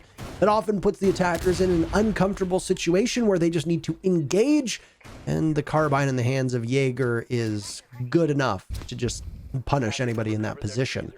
If he's not looking, it could end up being Loading, who gets beaten to the punch here as he tries to use his pea shooter to shoot away at some of the gadgets discovered from the IQ scanner. Not going to be able to get any of them, unfortunately for him. He got a few in the sight. That's going to be one set of Excaros dealt with there by Guns, who just pushes up on main stairs and shoots it away. Mirage need to do better with their clear. Oh, and Eska just inches away from a kill, and the opportunity walks away. Oh, that is so unfortunate. Loading will not die to the roamer, but Guns at least gets Zilchi. And oh, as Eska creeps up, this could be a good one. Here comes the rush, and the timing is bad. Read well by Loading and Mirage. They will take out Eska, who had many a chance, but no actual solid kill. With a minute left, Mirage is knocking on the door. That's very strange how he flashed through the door to the right, but that wasn't enough to catch the magnet that was on the left. But all right, I guess that's how it works. Quartz thinks he has somebody locked down over by the bar. default plant is on the board, but Quartz will need to be the one to plant it. With how good he's been, I could see him maybe jostling that diffuser to somebody else. Toxic canister goes off, and he'll start to just absolutely do a little bit of damage to Silent. Chip away at it, as I was going to say. Down goes Quartz after the team kill. Everything falling apart, just like my casting. Not the greatest right now. Loading and Flynn engaged, and they're all falling to pieces. Loading will march into the bomb site. He catches one, looks into the vault, but all hope is lost. Altiora gets round number 1 on a pretty good hold. My brain stopped working halfway through that. That's okay, Parker. It happens. I was going to say chip away with, and then I stuttered. Mm-hmm. And I was like, Chips. Chips ahoy. Where is this product placement coming from? How much did they pay you? I'll never tell. Cannot divulge the details of your contract. But yeah, so that round, well, Mirage cleared just about everything except for top main stairs, which I find perplexing because they were also trying to take into study and they were also trying to work from below. So it's almost like Mirage were avoiding the issue that was top main stairs. And that is not the right way to go about it, generally speaking. You can do that, but only if the other team lets you. The example that I would use to try and get across the point that Altiora did not let Mirage avoid the top main stairs is when Flynn was trying to open up the aviator wall and the Wamai just walked up and shot those Excaros from top main. So that's it. That's kind of case in point, I guess. Mirage need to be a little bit more thorough with their execution. I know Altiora kind of slacked on map number 1, but they're not that much of a slacker team. No, I mean, I think that this is still closer than that 7-3 shellacking that they gave them was. And I mean, it was a very dominant performance, right? Like, don't get me wrong. Mirage more than earned that, and Altiora made some significant missteps that they're going to need to correct here. It is good that they're starting on defense on Villa. If Mirage can steal 2 or 3 rounds really early, I do worry about the mental fortitude. My favorite phrase. I won't get you wrong, Peter. Why do you do this? Why do you do this to me? I just think the phrase... I'm supposed to be the one who antagonizes you, and then you're supposed to play the straight man and not find it funny, and then people are supposed to go, ha, cringe in the chat. Oh, no. But anyway. I'm just building on what Jackie put up. Thank you so much, Jackie. Whoa, oh, that must be through the hard wall. I was going to say Euphoria is a dead man, and then no, I think he was protected, but Mirage obviously very confident in here. You hear the pitter-patter of the UMP as well, so Guns was trying to get in on the fun. Mirage starts things off. Sonar removed, Nitro Cell down, Mute off the board. Loading was hunting him down mercilessly. Euphoria is taking an engagement now into the split by the doorway to kitchen, heads in a pantry to watch any advance that might come from downstairs. He's read it correctly. Loading is lurking down below, but is waiting for a call because Euphoria could potentially win this gunfight. The problem is that the AUG doesn't exactly have the best rate of fire to engage against the Commando. Neither of them really have a high rate of fire, to be fair. Down goes Zilchi. Guns with the UMP in hand. Speaking of low rates of fire, but Loading wins the fight against Euphoria. Quartz is in the bomb site. Okay. He's going to hold his flank there. He wants to contain the control that's been established by Mirage, and it will be even further well in hand for Mirage as Flynn goes for the plant. You can see Mirage has control of every single entry to the site. Spirits and Eska trying to retake, but, well, at least Spirits is going to be unsuccessful. Eska now in a post plant will have to find 4, and I don't even think he's going to find 1 if I'm going to forecast the result here. No, he does. I'm wrong, and 2 big kills for Eska. The Cast a Curse coming out here, Loading and Silent now in a 2v1. They need to hold for just a few more seconds. Eska will rotate to the hall. Air Jab gives away his intent. He will find the drone, but that'll waste a ton of time. And there's even an attacker above. C4 goes wide, not hitting anything, and he will not even check Loading's corner. Mirage come very close there, but they still managed to win it. Huge round from not Loading as he waited ever so patiently. He was integral on the entry. He was good in the mid round, helped push out the Kaid, and then also put up numbers in the post plant. And Mirage, with the confidence that they had, allowed them to lock out the bomb site. And I like that you pointed it out, because every angle that was being held from Mirage, obviously deliberate and very well orchestrated to prevent Altiora from getting back into the bomb site. Now, Mozzie almost clutched that, but once again, it was close. Close only counts in horseshoes and hand grenades. There you go. So hey, twinsies. we are very much the same. You know, I just noticed in round number 1, Court's got a TK, and I didn't even see it. Yep. Yeah, I TK'd silent. Whoops. Yeah, that's what threw my brain off, because I was going to say chip, and then Quartz killed silent, and my brain couldn't process all the information. Also, I've had about 5 cups of coffee today. Why is that? Did you not get much sleep last night, or? I haven't really slept the last couple of weeks, no. I have road work right outside my door. Like, I'm not even kidding. The street directly outside my door, and it is going to be going for the next month or so. So I'm with you on that one. They start at like 6 a.m. It's not great. 5 seconds remaining. Yeah, that was like me, this is tangentially. A tangent, if I can go on here. In Poland, when we were in the flats that we were in, obviously they were for people working all sorts of hours, but I mean the LATAM and the NA broadcasts would usually get us home at 4 or 5 in the morning, or 7, 8 in the morning, depending on what region it was, right? I remember where you're going with this, yeah. Yeah, and the unit directly above mine was being renovated, so they would start construction work at 8 in the morning, right as I'm getting home, and all I would hear would be like, brrrr, for about 4 straight hours, and I just could not sleep. Yeah, it's basically like that. Similar to the construction that you saw Eska doing there in the hallway as he was trying to... Very similar. Great pivot. Top tier pivot, Michael. As he was trying to blast open holes. Oh, he will blast open a hole in Zilchi's head. A nice shot landed there on the pixel angle. Altiora, as is standard, it seems, getting the lead-off pick in this round.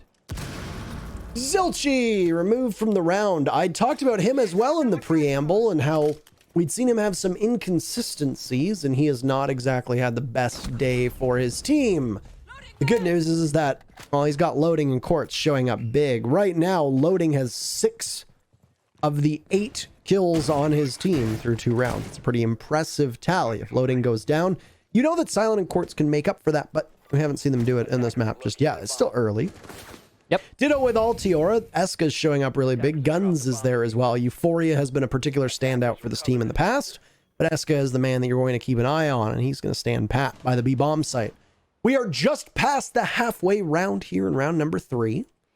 Mirage are close to being able to push in. They have not been able to take control of Master. I don't know if that's the intent right now, but Spirits could swing as he's positioned inside of the closet. Might end up in a duel with Flynn, as that's exactly where the Hibana was posted up.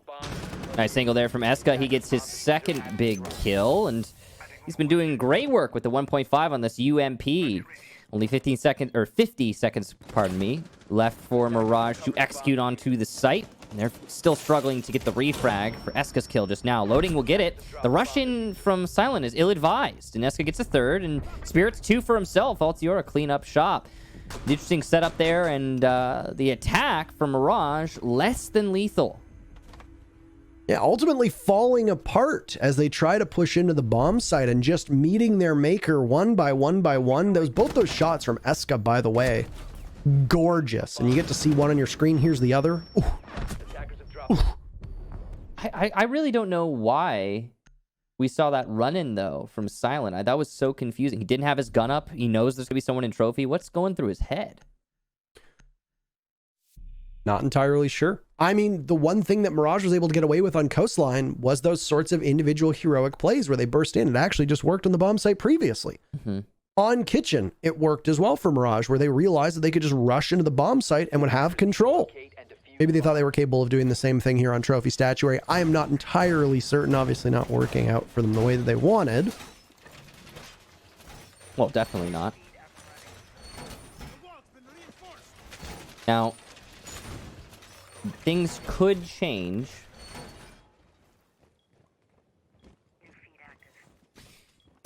Things could change here for Mirage, but right now it's looking honestly very good for Altiora's defense. I will say this again because I feel this is very important. Said it during the ban phase. Ace and Thatcher huge attacker bands, and they will create a very skewed villa. You don't typically see those two band together. Sometimes you will, but because they are, it very much limits the hard breach options, and we're seeing that reflected in the gameplay from both of these squads so far. One big question I have in this round now is, will Mirage actually get their, their ducks in a row and commit to an actual strategy to execute onto this bomb site? Last time, they were a little bit second-guessy. They were not committed to what their plan was, and it didn't work out very well. This time, it seems like Mirage is going to try and go for a horizontal clear from the north side, and that'll probably be a more concerted effort. Might give them a better result. Given the state of the 3 previous rounds, this is a bit of a slower start here. We saw that when it was a trophy statuary defense on the previous round, the Aviator Games bomb site was being hung on to, or rather where the bomb site would be was where they were hanging on to. Now we see the same thing, but in reverse, trophy statuary being boarded up to a certain extent to try and waste time and utility from the attackers. Eska down below, Valkyrie's going to have a C4 in her pocket to toss out and do maximum pain, and will rely on the rest of her teammates to call. Whether Eska will succeed, we don't know yet, but an impressive 5-1-2 scoreline is exactly where Eska needs to be, and lots more damage can be done as Mirage now make their way from trophy and statuary and get ever closer to being able to do something to this bomb site. The challenge is going to need to be over by 90. As you hear flashes going in. On rappel, Guns getting the call for that. A pre-fire will give the position away. Could have held fire for the time being and maybe picked off somebody from Mirage. Would have been Quartz in this case. Eska kill number 6 on loading the IQ down below, punished. And now Quartz will have to confront that deployable shield. But it looks like it might even be a push-up now from the Wamai, read correctly by Guns. Altiora really flexing their strategic muscles here. Everything's working out for Altiora so far. You can see Mirage was trying to get control of 90, but they failed in that endeavor, and now they don't really have the tools to make it happen. Silent's going to rotate downstairs in an attempt to pick off Eska, but he doesn't know where he is. He just knows the general area. He's right about that at least, but it does not net the kill. With very little time, Mirage has to work a miracle on the site, and it just doesn't seem likely as the gas canisters begin. Sonar will be able to hurl one for every remaining second, so there's basically no chance here for Mirage to make a site push. They'll have to go for frags. No pick there. Amazing. A missed shot from Zilchi and opportunity lost. Flynn just wallowing as he cannot push through the gas canister with as little HP as that C4 leaves him on.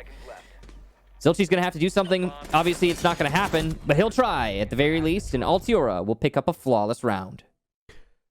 Tough going here for the attack on Mirage. Things are Villa with the way that we are used to seeing a defender-sided Villa working out well. This is the bare minimum that Altiora needs. They can't lose the first half as they've got 3 rounds. So, congratulations. You're right where you kind of want to be. You now want to strike a dagger through the heart of Mirage on their attack by winning yet another round. It's going to be a bomb site that Mirage has their only round win on, which is Kitchen. So they're going to go downstairs, and a similar lineup to what we saw before. Kaid, Mozzie, and the Pulse are going to presumably all have nitro cells at their disposal, but I'm sure one of them is going to bring a deployable shield, or we're at least going to see one deployable shield get brought here, as every team on Villa likes to use them quite effectively, shoot out the walls, then be able to play from behind. No. All right, no deployable shields. 4 C4s. An interesting thing to see, and then 1 set of barbed wire. Oh, this is kind of weird seeing barbed wire, by the way. I mean, on Jaeger, it makes sense. That's what I usually bring on Jaeger. What do you bring on Jaeger? You don't bring barbed wire? No, I don't play this game. Oh, right. I forgot about that. Yep. What you got, like 10 hours? Yeah. 10 hours in Siege? Something like that. No, that's a good thing that's not important when it comes to casting. 5 seconds left. It's never going to get old. Never. It's too funny. But yeah, I mean, you can bring a bulletproof on Jaeger, but 90% of the time, the barbed wire is going to be like at least a little bit more useful. Barbed wire at this stage of the game effectively just is like an early warning system. That's basically what it is in Siege these days. It's like, oh, hey, there's probably someone over here, so. Yeah. Anywho. Okay. So, very penultimate. Very penultimate. I was going to say Ultimately penultimate. a very important round for Altiora was actually what I was going to say. And I think it is because, I mean, you can't let up the gas here. We tend to see teams surrender their final defense depending on the way that the site rotation is going. The good news for Altiora is they've got Trophy Statuary open next. Well, the good news for Mirage is that they are going to get the first pick of the Spirits, who was playing over by the red hallway. It's a really good pick there. Spirits has been a nuisance on those opening frags, and this is one of the few times where he's the one to lose it. And it won't amount to anything else, though. There was a fast retreat from the rest of Altiora, who were roaming in this position. They managed to drop into the basement, and they'll be able to continue to be annoying downstairs for probably, you know, a few more seconds. I'd say about 40. They'll have to make sure they clear out the bottom floor, though. Though I will say that Mirage were pretty respectable at being able to hold that bottom floor earlier. They'd sent loading down to the basement to just try and watch, and then that's where he pushed up from. Damage done to Flynn, I don't know where, down below. Now it's Zilchi's turn, and for whatever reason, both Flynn and Zilchi must have a rabbit's foot in their pocket because they get away. One bullet will fell both of them, but still in a decent spot. I think Guns just took some damage there, but the X-Kairos should be able to go off now. Loading punished by Guns, finished by Flynn as Mirage just burst on into Memorial. Oh, and a nice shot from Quartz. It actually looked like Flynn was going to be able to get that one. Quartz dropped by Euphoria and Altiora in a 2v2, but they're springing into action. Eska with the Roni in hand.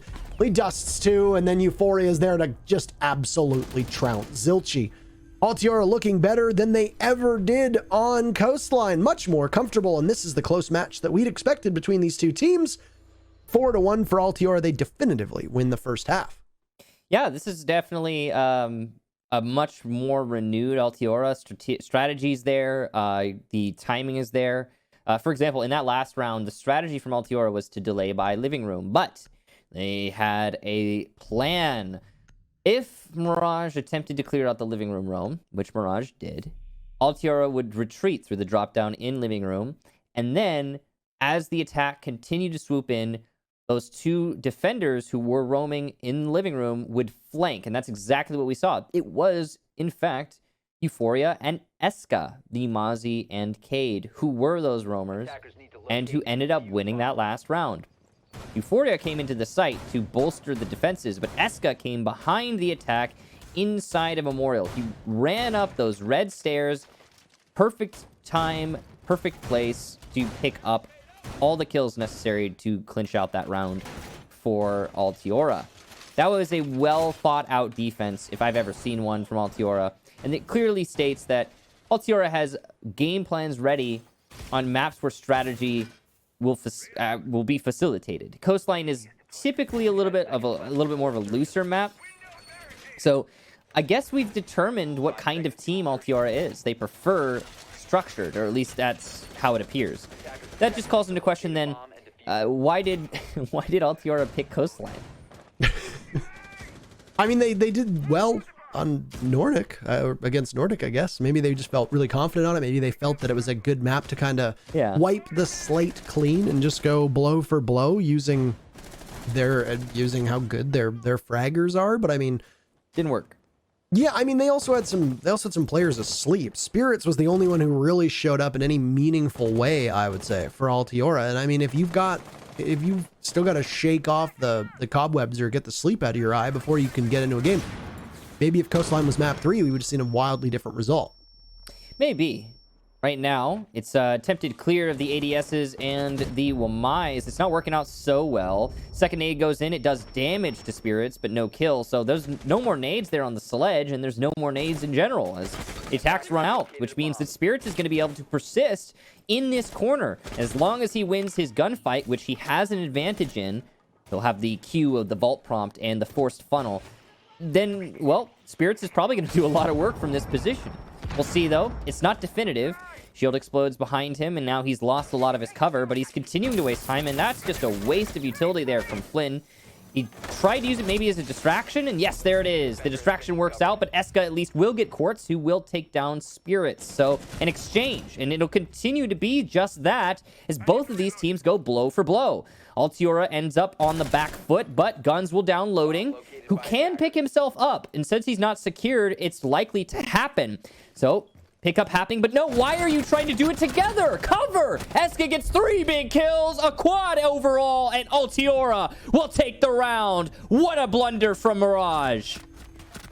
Yeah, you said it right. What a blunder indeed. Eska's position inside of Trophy seemingly going unnoticed. The thing that's most unfortunate for Mirage in that instance was they were actually doing quite well up until that point. They flushed out Spirits from his position inside of the closet. It was a perfect read from Loading to, or rather the Nomad to vault right in and take the engagement inside a bathroom. Loading was on the stairs of Astro. He heads on up. He loses a fight to Guns, unfortunate as it may be. But if you know that you might get thirsted, then you just simply need to wait. They didn't have any intel on the players from Altiora inside of Trophy. It ends up being your undoing because I think Flynn was trying to get to them as quickly as he could after he'd gotten the pick onto Guns. All told, that was Altiora just reflexively playing off the situation that presented itself and doing a mighty fine job of it. They had confidence, they seemingly had good comms, they had a control of the bomb site like they needed, and they knew when to take chances, and that can be all the difference in the world.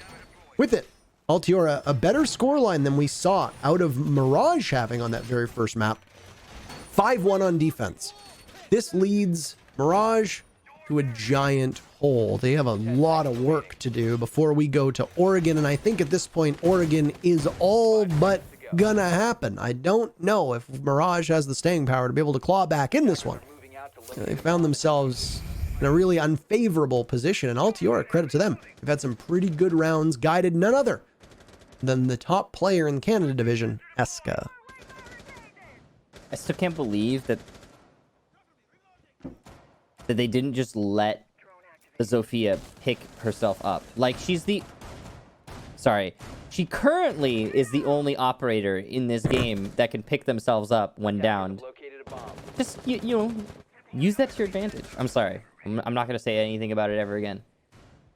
Altiora, now on attack. This is the more difficult side, but as Parker mentioned, with this kind of scoreline, it's very hard to bounce back. Even if you're Mirage and people expect you to, this is certainly going to be a tall task. And if it's pulled off by Mirage, boy, would I be impressed. Now, early on, Spirits has information from the drone to his right, and he'll see the pulse thanks to one of his teammates calling him out. Zilchi, leaving himself very exposed, will be the leadoff pick for Altiora. No response from Mirage as they have no way to respond. It's hard to push into Laundry. Quartz actually, though, will get Spirits as I say that. He's trying to get aggressive on what people refer to as the bike window. Loading has been downed, though, so it's a tit for tat. And Altiora maintains some kind of an advantage. We'll see if Loading gets picked up. He probably will be. He's in the middle of the site.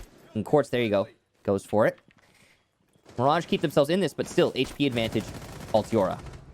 This is Mirage not respecting Altiora at all. They are still trying to play that gung-ho confident game that they played on Coastline, and with Altiora right now on a tear, it is hurting Mirage. You need to be more respectful of this Altiora team as they have woken up, and they are doing an extraordinarily strong job of taking map control and then pivoting it towards the pressure that would need to be coming onto the bomb site.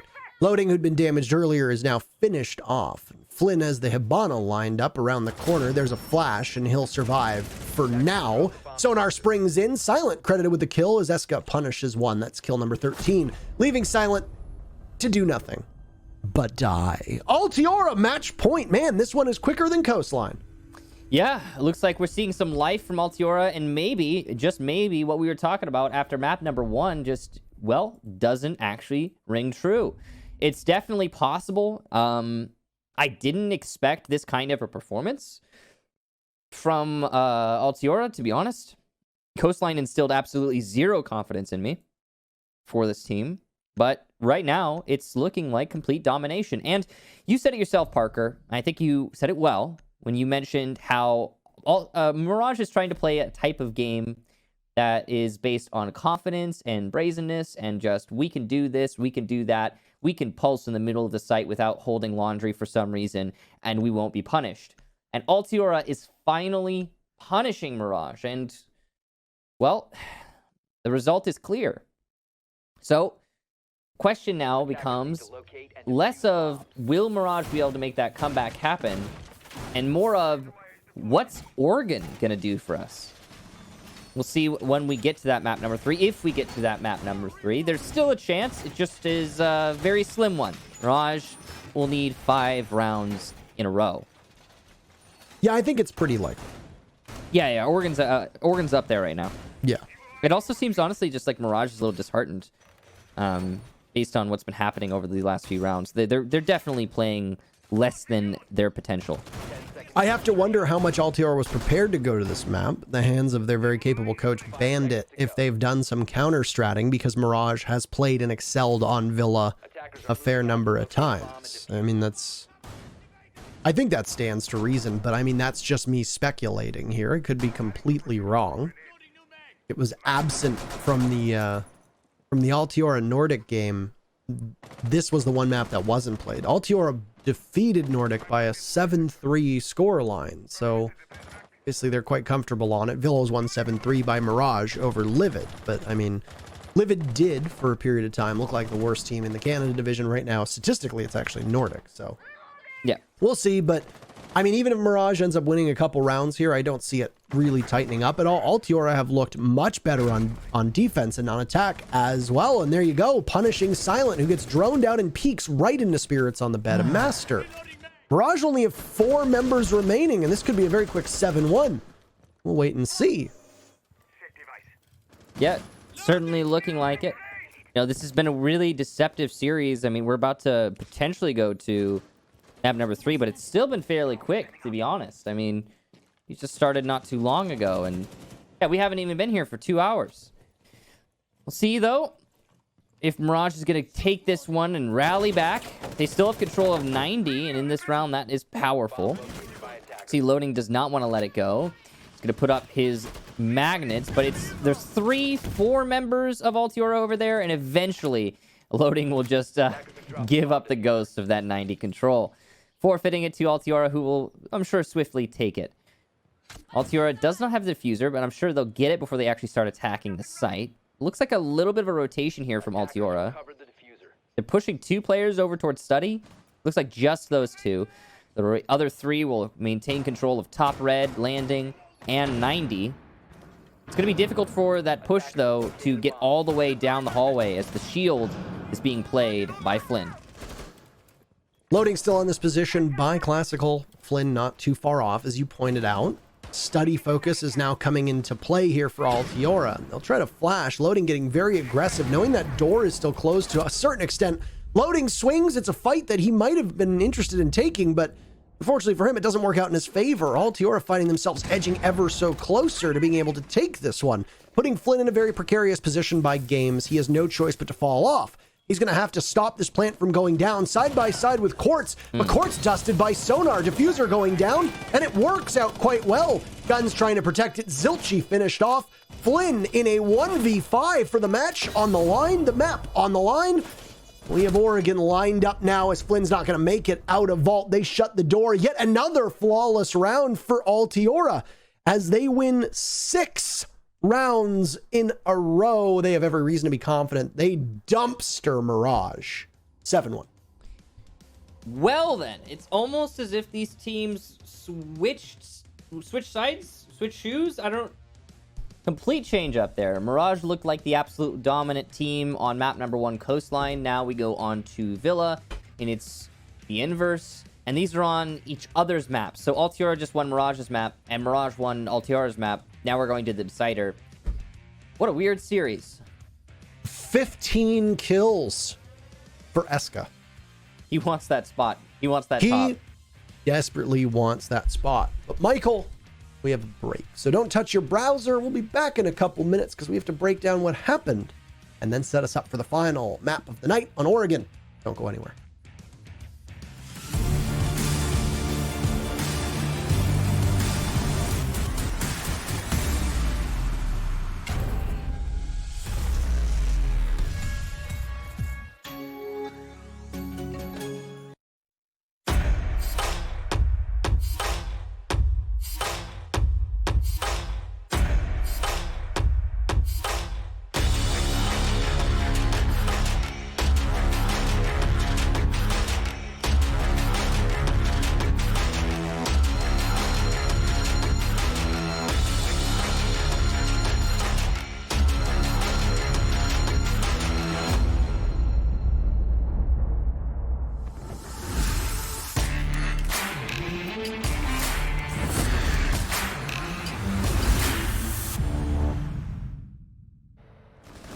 Welcome back, and Altiora battling back, dominating Map 2 Villa against Mirage, winning 7-1, winning 6 rounds in a row.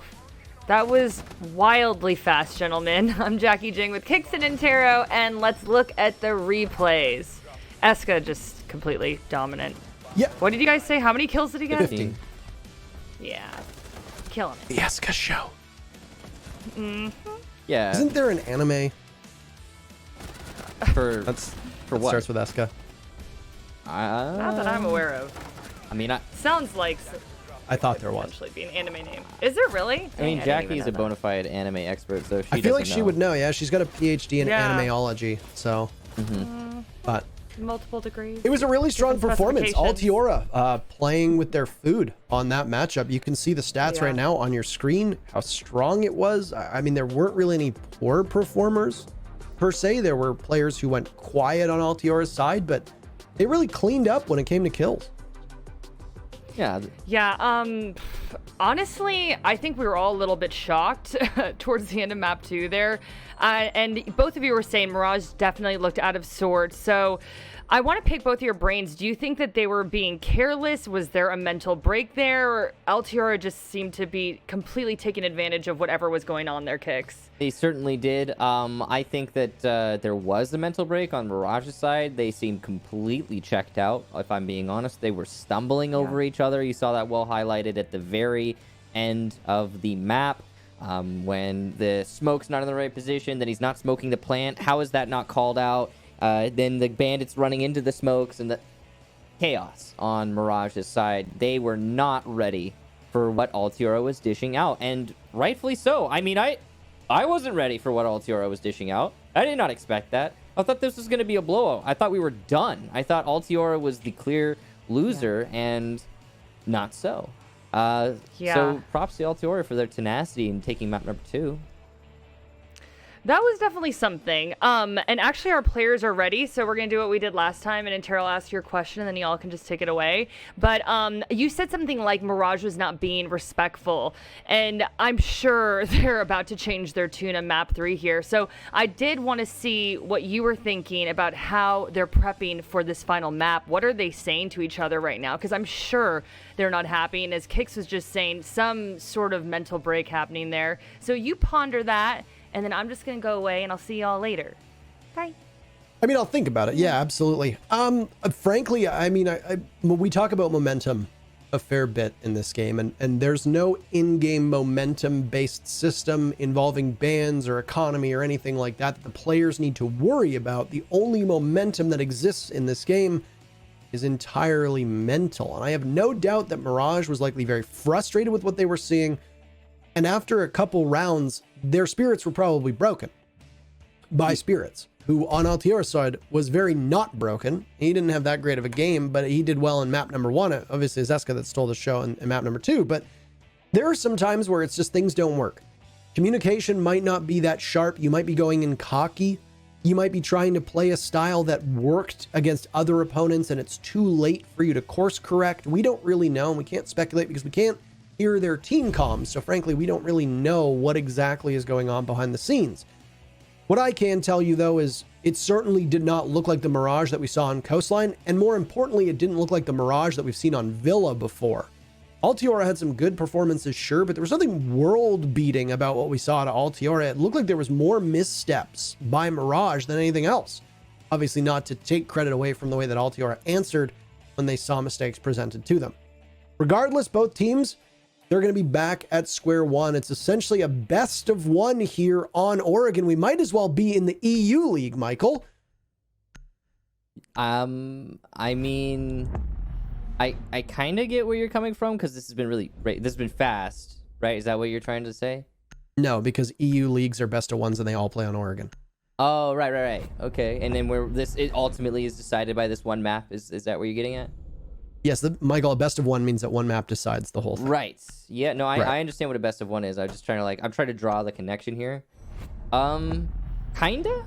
Yeah, right? Kinda, because I mean the first two, we can just, I guess, forget about the first two, because it's clear that any kind of evidence that we've managed to gather to support any sort of argument is meaningless. Right. from those first 2 maps. So yeah, I guess essentially we just got started. Welcome to the stream, everybody. This is the very first map, and we're doing best of ones now. Altiora versus Mirage. Banned phase done. Montaigne Thatcher on attack. That's an interesting one. Malusi will still be banned, as will Mira, same as I believe the last map. And yeah, we'll get underway. Altiora starting on defense of Oregon. That is an advantage for sure. Hopefully for Mirage and their fans, they will not crack if they lose too many of these attack rounds like they did on Villa. Fun fact, if I can hit you with a ban, we have had Mira banned in map number 1, 1M name operator. Map number 2, Mira, and I actually had the wrong one. Never mind.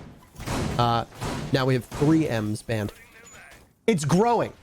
It's growing in numbers. Malusi and Mira were both banned in map 2. That's 2 bans. Map 3, 3M bans. Completely meaningless statistic, just something I found funny. Parker. First it was like, and then it was like, and then it was like, Yes, that's correct. It looks like it's going to be an armory hold, an extended defense here for Altiora.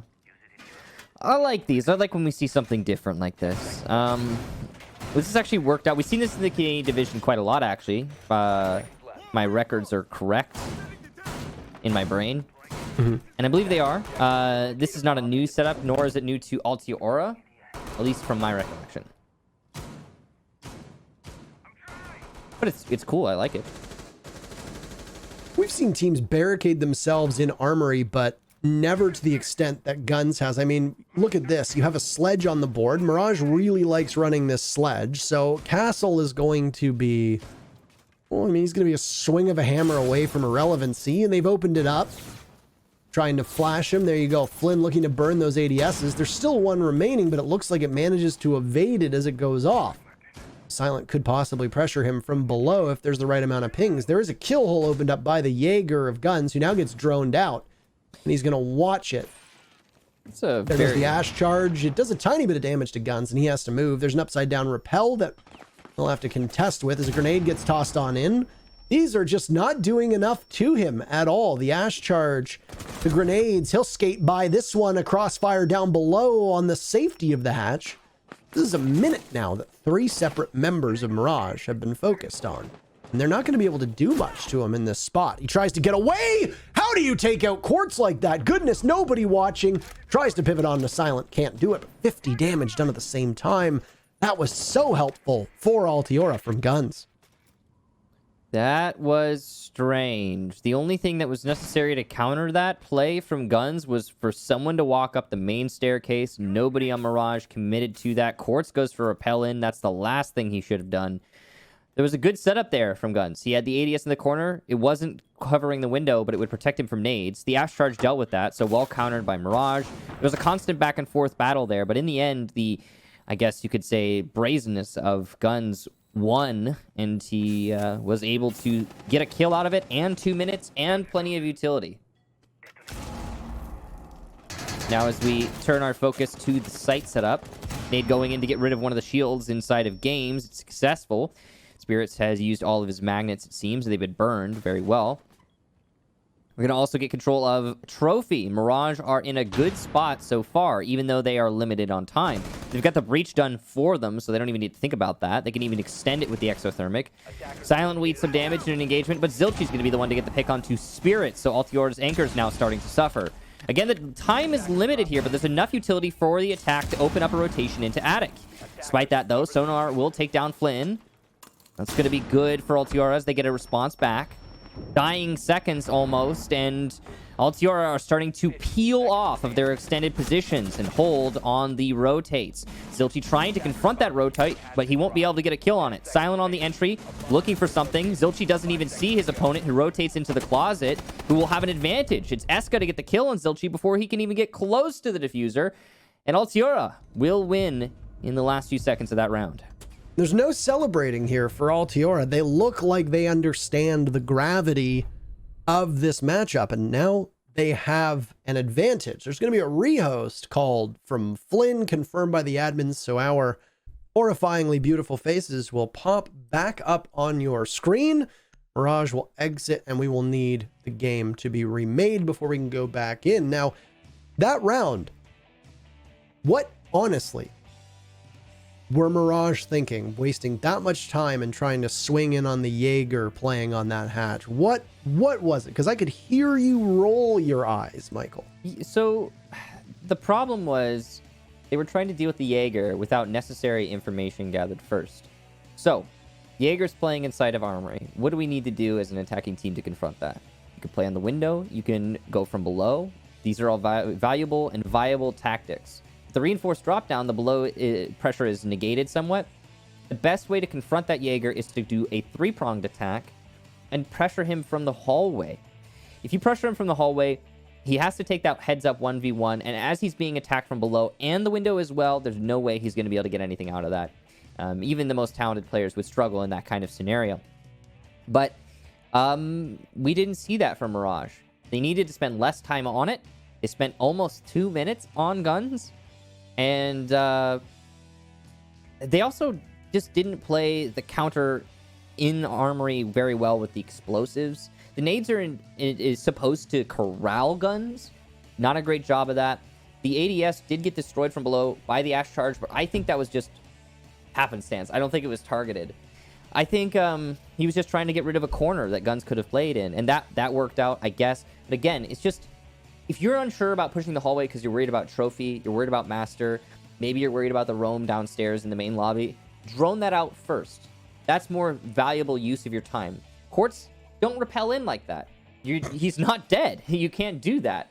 It's little nitpicky things, or so it seems when we're talking about this in hindsight, and, it was chaotic and crazy, and it could have gone any which way.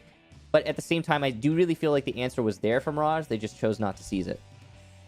Yeah, I mean, that killed not just Quartz, but also did a lot of damage to Silent, and also wasted well over a minute on the clock on that one hold itself. You lost your sledge, you lost that soft destruction. Now on a Dorm's take, the sledge isn't going to be particularly valuable because he can't swing his hammer at the ceiling above him.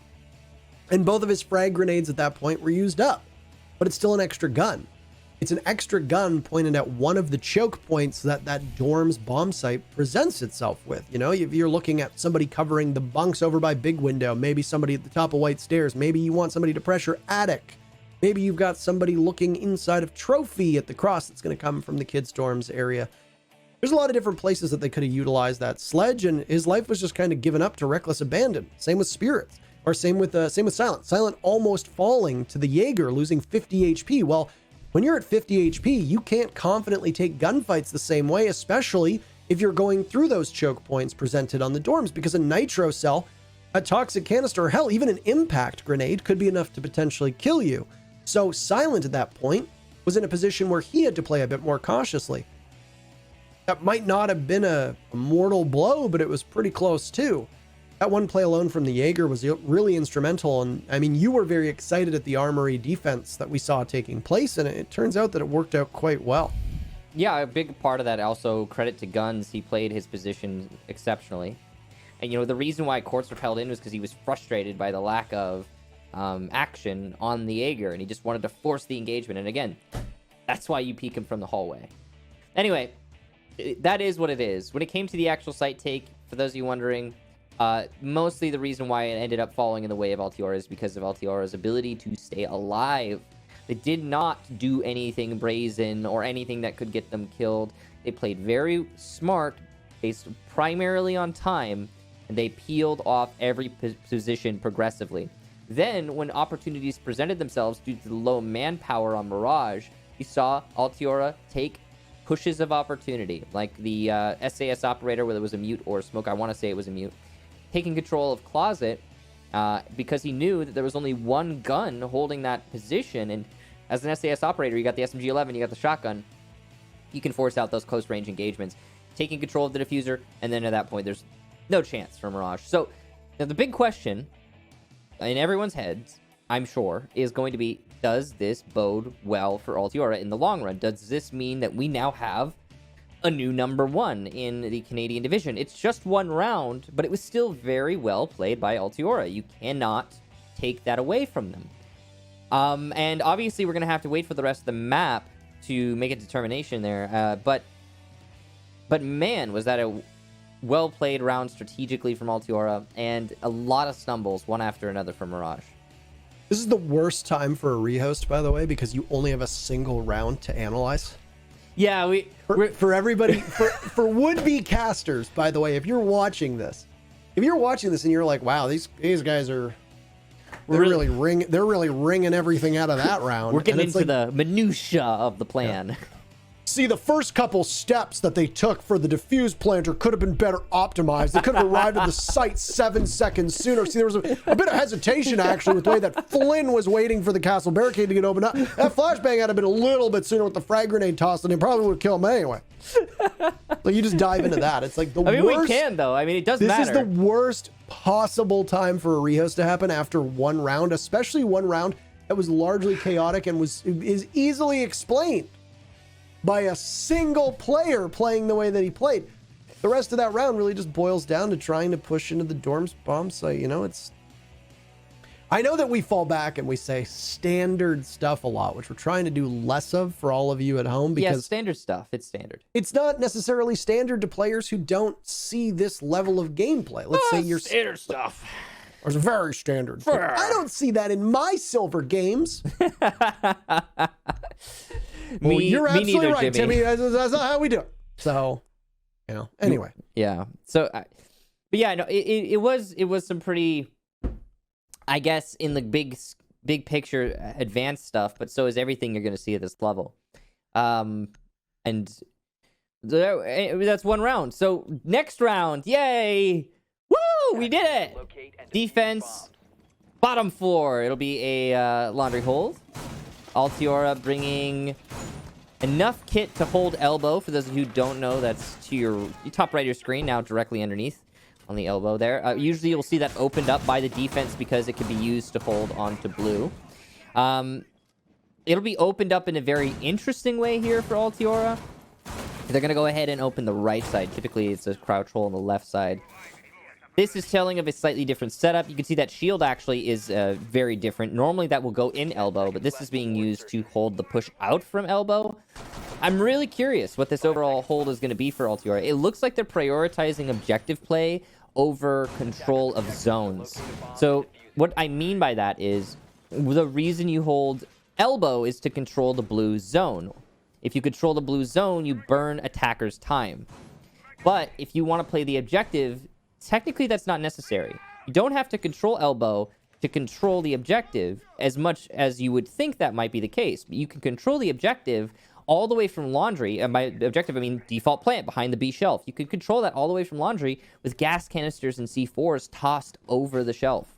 So even though the attackers might get control of elbow, they might cut off your cross. With this kind of a setup, if that's your plan, it might not matter. We'll see how it pans out for Altiora, though. We're not done yet. Mirage setting up for a full clear. They want to establish that there are no roamers, open up all the drop downs, and then execute onto the site. That is Mirage's plan. So the goal is not a elbow blue take, is evident by their positioning currently. Spirits is the only potential roamer. He's playing at mid-stairs, and he could retake onto these attackers if he times it correctly, but he's got to be careful, as there is a Nomad in play. Now, there's that Nomad, and down she goes to Spirits, who just straight up wins the gunfight. So, the quote-unquote roamer of Spirits will return to the site. A job done, mission accomplished, and feeling good about himself, especially after he picks off loading as well. Altiora again with that opening advantage, and I say opening because, well, 90 seconds isn't quite opening, but the way that Oregon plays out, I don't know. This is about the tempo that they need to set, and don't make the tempo joke. You read my mind. How'd you do it? I was waiting for it. I'm not gonna. No, tempo plays in the U.S. division. Okay. Hey, you taught it to me. Where do you think I learned that? How dare you use my own words against me? Anyway. Ooh. So, Mirage have the elbow control they want. They've also got pillars, which despite the advantage that Altiora holds, it's pretty challenging to try and grab hold of pillars. So this presents a winnable situation right now for Mirage. And they're going to start with their very first pick. Down goes Guns. Smoke damage being done to Silent, but I don't think he could see that he was in it. That's really troubling because Silent now only on 25 HP. It's a damning position to be in. There is an angle being held by Quartz. If Flynn can be flanked by 2 players in the lobby right now, he's got the 2 of them that he absolutely wants. Silent will fight Maestro and win that one, splatting down Euphoria, but taken from behind by Eska, as now Flynn goes for the plant. Oh, Nitro Cell gets tossed out. Quartz will need to reload, and Flynn will get away with it. Goodness gracious, Mirage somehow making this work. It's not the spot they wanted to find themselves in for Altiora. A big double play from Quartz, and now all of a sudden the tides have turned. Eska on the retake. He'll punish Flynn. He's only going to find Quartz, and then with the diffuser in hand, he could go for the disable. Problem being, Quartz has fallen all the way back to back stairs, and if the Kaid decides to push from blue, he'll lose this fight. Makes a ton of noise, and he'll go for that diffuser planted in the doorway. If that wall is soft, this could pose a problem. Nope, he's on a perfect angle. Quartz will push up. Off the diffuser he comes, but he's just better on Quartz's side, and Mirage will even things at 1 apiece. What a messy round. So many things to dissect. The elbow control, the defense, holding it, then not holding it, then reinforcing it, then it gets opened by the attack. That's just all by elbow, too. Once that wall gets opened up, there's another shield deeper in to give the defense a second bastion to try and deny the plant. But that shield is done away with by the second Ash charge, but only narrowly because Quartz on elbow shoots the ADS that would have caught the Ash charge. So many things going on there just by elbow. Continued.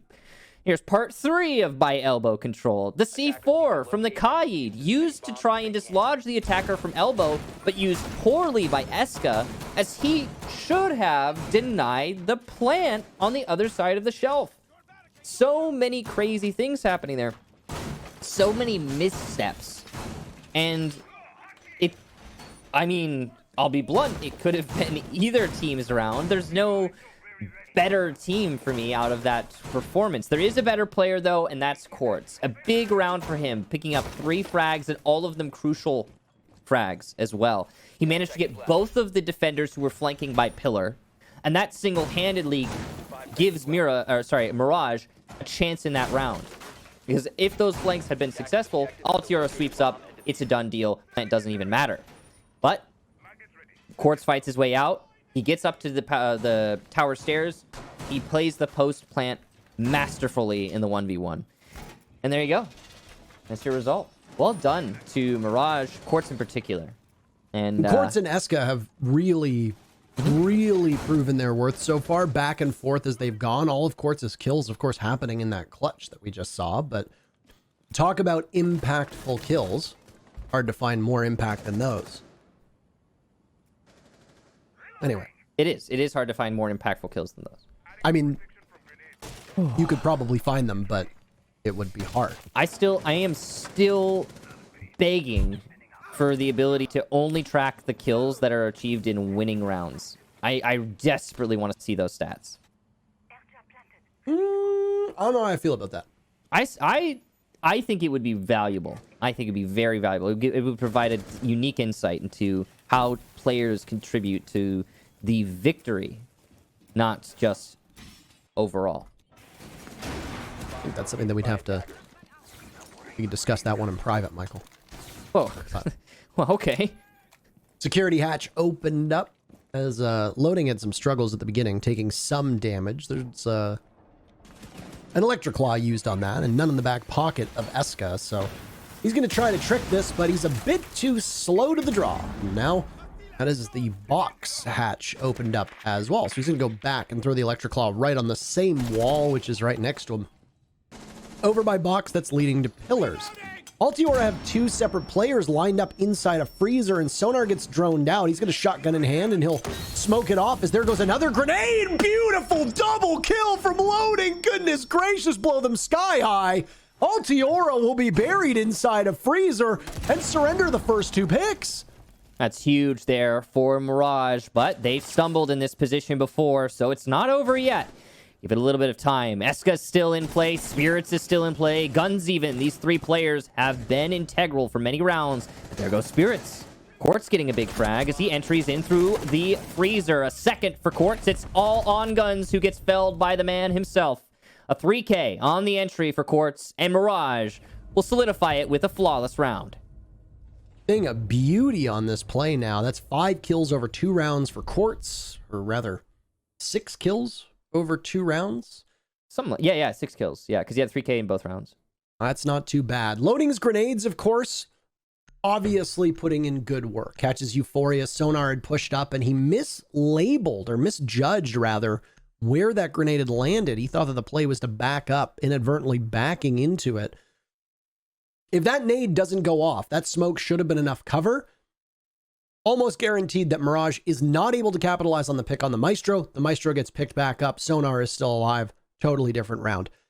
That one small misplay from Sonar, which is a very innocent misplay, and nobody should misread it as him being inept or anything along those lines. It happens. It's hard to always read the indicators as to where things are coming from. That one small misplay had a colossal unintended, consequences, and ends up blowing up Altiora's defense inside of Freezer. That forced the remaining members to try and hold on to the bomb site after they were getting pressured from 3 separate angles. And the setup obviously did not really factor in losing Freezer either. So that was a part of the map that they didn't want to concede at all, and unfortunately for them, well played by Loading. So Mirage has an advantage here on attack on Oregon. This is somewhat concerning for Altiora because defense tends to do exceptionally well on this map. Yes, they do. This is a solid defensive map overall. And Mirage are really proving their worth. That rehost appears to have reset the mentality of Mirage and is allowing them to pick up great early kills like this one. Quartz has been the man over these last 2 rounds. And, 7 kills, 3 rounds, that really says something. After getting that initial, he will entry downstairs trying to find the roamer that the attack expects to be down here.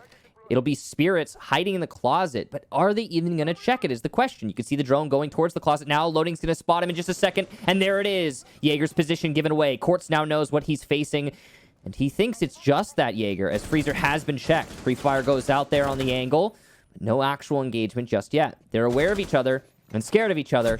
The engagement goes to Quartz. 8 kills for the man over 3, and Altiora now back foot significantly in this round. 3 rounds in a row now where he's had at least 2 kills per round. That's really impressive stuff. It's not even that he's just having 1 kill and then fading into the background. He is commanding most of these rounds. And Altiora, frankly, don't really have an answer for it. They've only found 4 kills since this rehost after round number 1, and Mirage looks set to claim yet another as it's a 2v5 that favors Mirage. Sonar and Euphoria do at least have the benefit of the site working in their favor. This does tend to be a bomb site that, with those narrow choke points, the attackers can stumble on, and especially if they give themselves up as Loading just did. Maestro there, present, he's got tons of ammunition. Sonar finds one, and all of a sudden this round has become imminently more winnable than it was before. Quartz and Loading are no more, a minute to go. The only problem was that Maestro of Euphoria had to fall off that position, allowing the closet wall to get opened up. This will make it a little bit more difficult, but the good news is you've got 2 Evil Eyes and 3 Toxic Canisters to keep the attackers at bay for the remainder of the round. Also very important, Quartz and Loading are the men on Mirage to get the kills typically. Gas canister number 1 will down Flynn and finish him off. Great play there from Sonar, but a good response from Silent. It's a 1v1 though suddenly as Euphoria takes out Zilchi. Very much time here. Both players on full HP, 10 bullets in the magazine. Silent can go for a reload. He doesn't have to force this. Flash out there. Trying to get a blind Maestro, an easy target, but the camera is calling him out this whole time. Lots of damage done, and there it is. The stuns work for Silent, as they so rarely do, and Mirage will take the round. I think Veli actually tweeted about this earlier today, saying, when was the last time you all saw a flashbang used to actually flash somebody?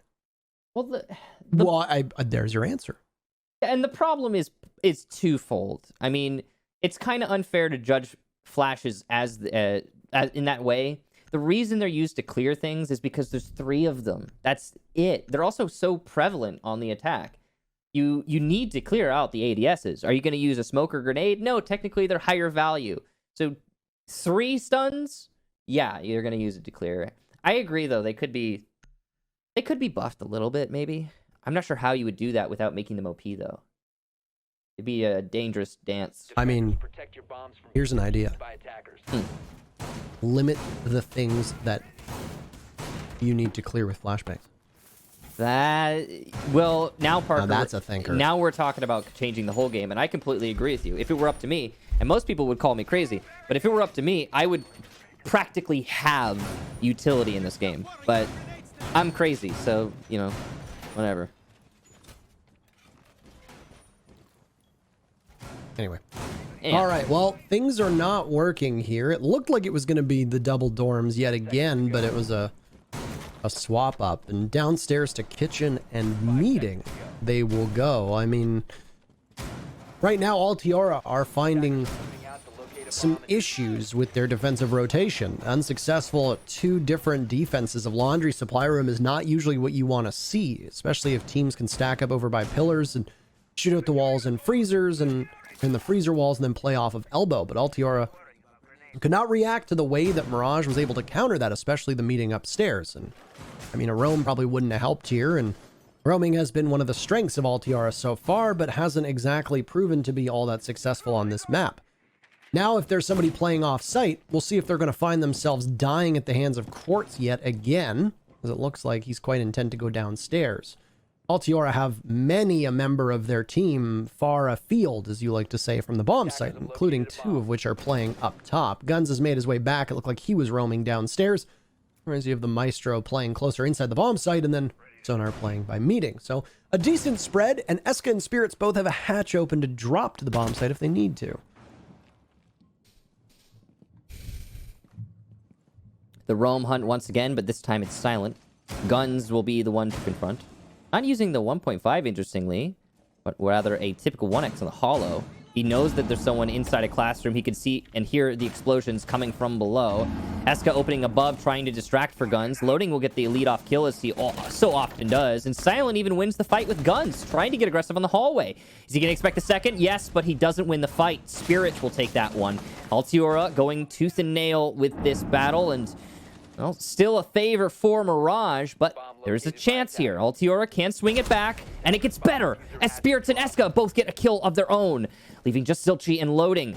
Nice shot there from Zilchi. Loading is also, in this map, a fragger and a half, so this is still anyone's round. The constant back and forth will never cease, it seems, as the engagement by security ends up going the way of Spirits, who gets his 3rd kill of the round. Zilchi trying to pick up his 2nd. Stun goes in, blinds the Jaeger, but Spirits is better. It doesn't matter. Pistol out. He'll win it. A quad kill for him, and Altiora take the round.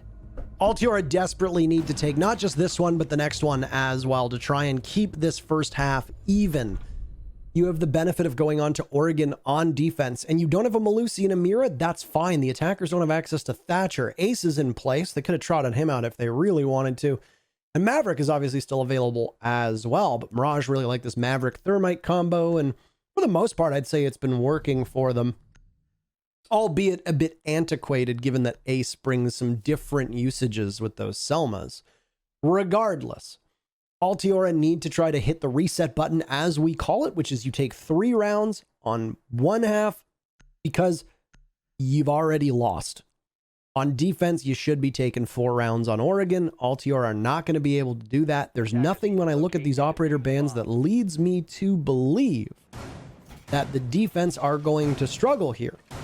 The attackers are running a similar lineup to what we've seen so far. This honestly just looks like right now, Mirage, and mostly in the hands of Quartz and how he's been supported, have looked like a sharper team on this map. That is a troubling position for Altiora, because when they swap sides, that likely means that Mirage will play well on defense, given what we're used to seeing with Oregon being a very defender-sided map. Obviously, we've seen crazy things happen where we end up with extremely attacker-sided villas and cafes. Back in the day, we could be seeing this as well. But right now, if I'm coaching Mirage, if I'm the general manager of Mirage, I'm very happy with where the team is sitting right now. And if I'm Altiora, I'm a little worried right now. I certainly would be if I were Altiora as well. This last round of the first half is going to be a major determining factor.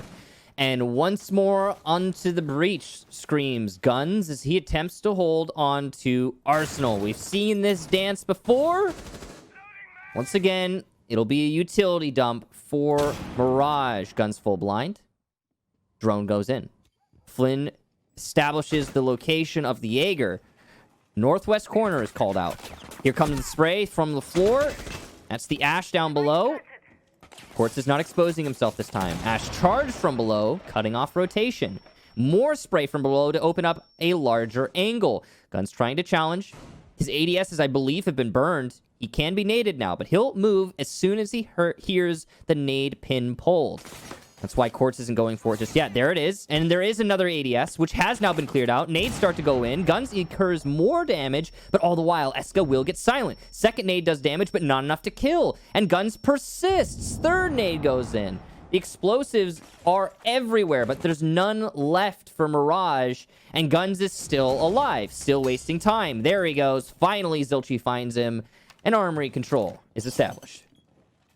So it actually took a little bit longer. The only difference is that Quartz survives this time after he'd sprung in last time to his death. The fallback from Altiora after knowing that they were able to waste so much time and a decent amount of utility in the process, it should put them with a lot of confidence. You see that Mirage are largely depleted when it comes to those secondary gadgets. There's only one single flashbang grenade remaining. That's it.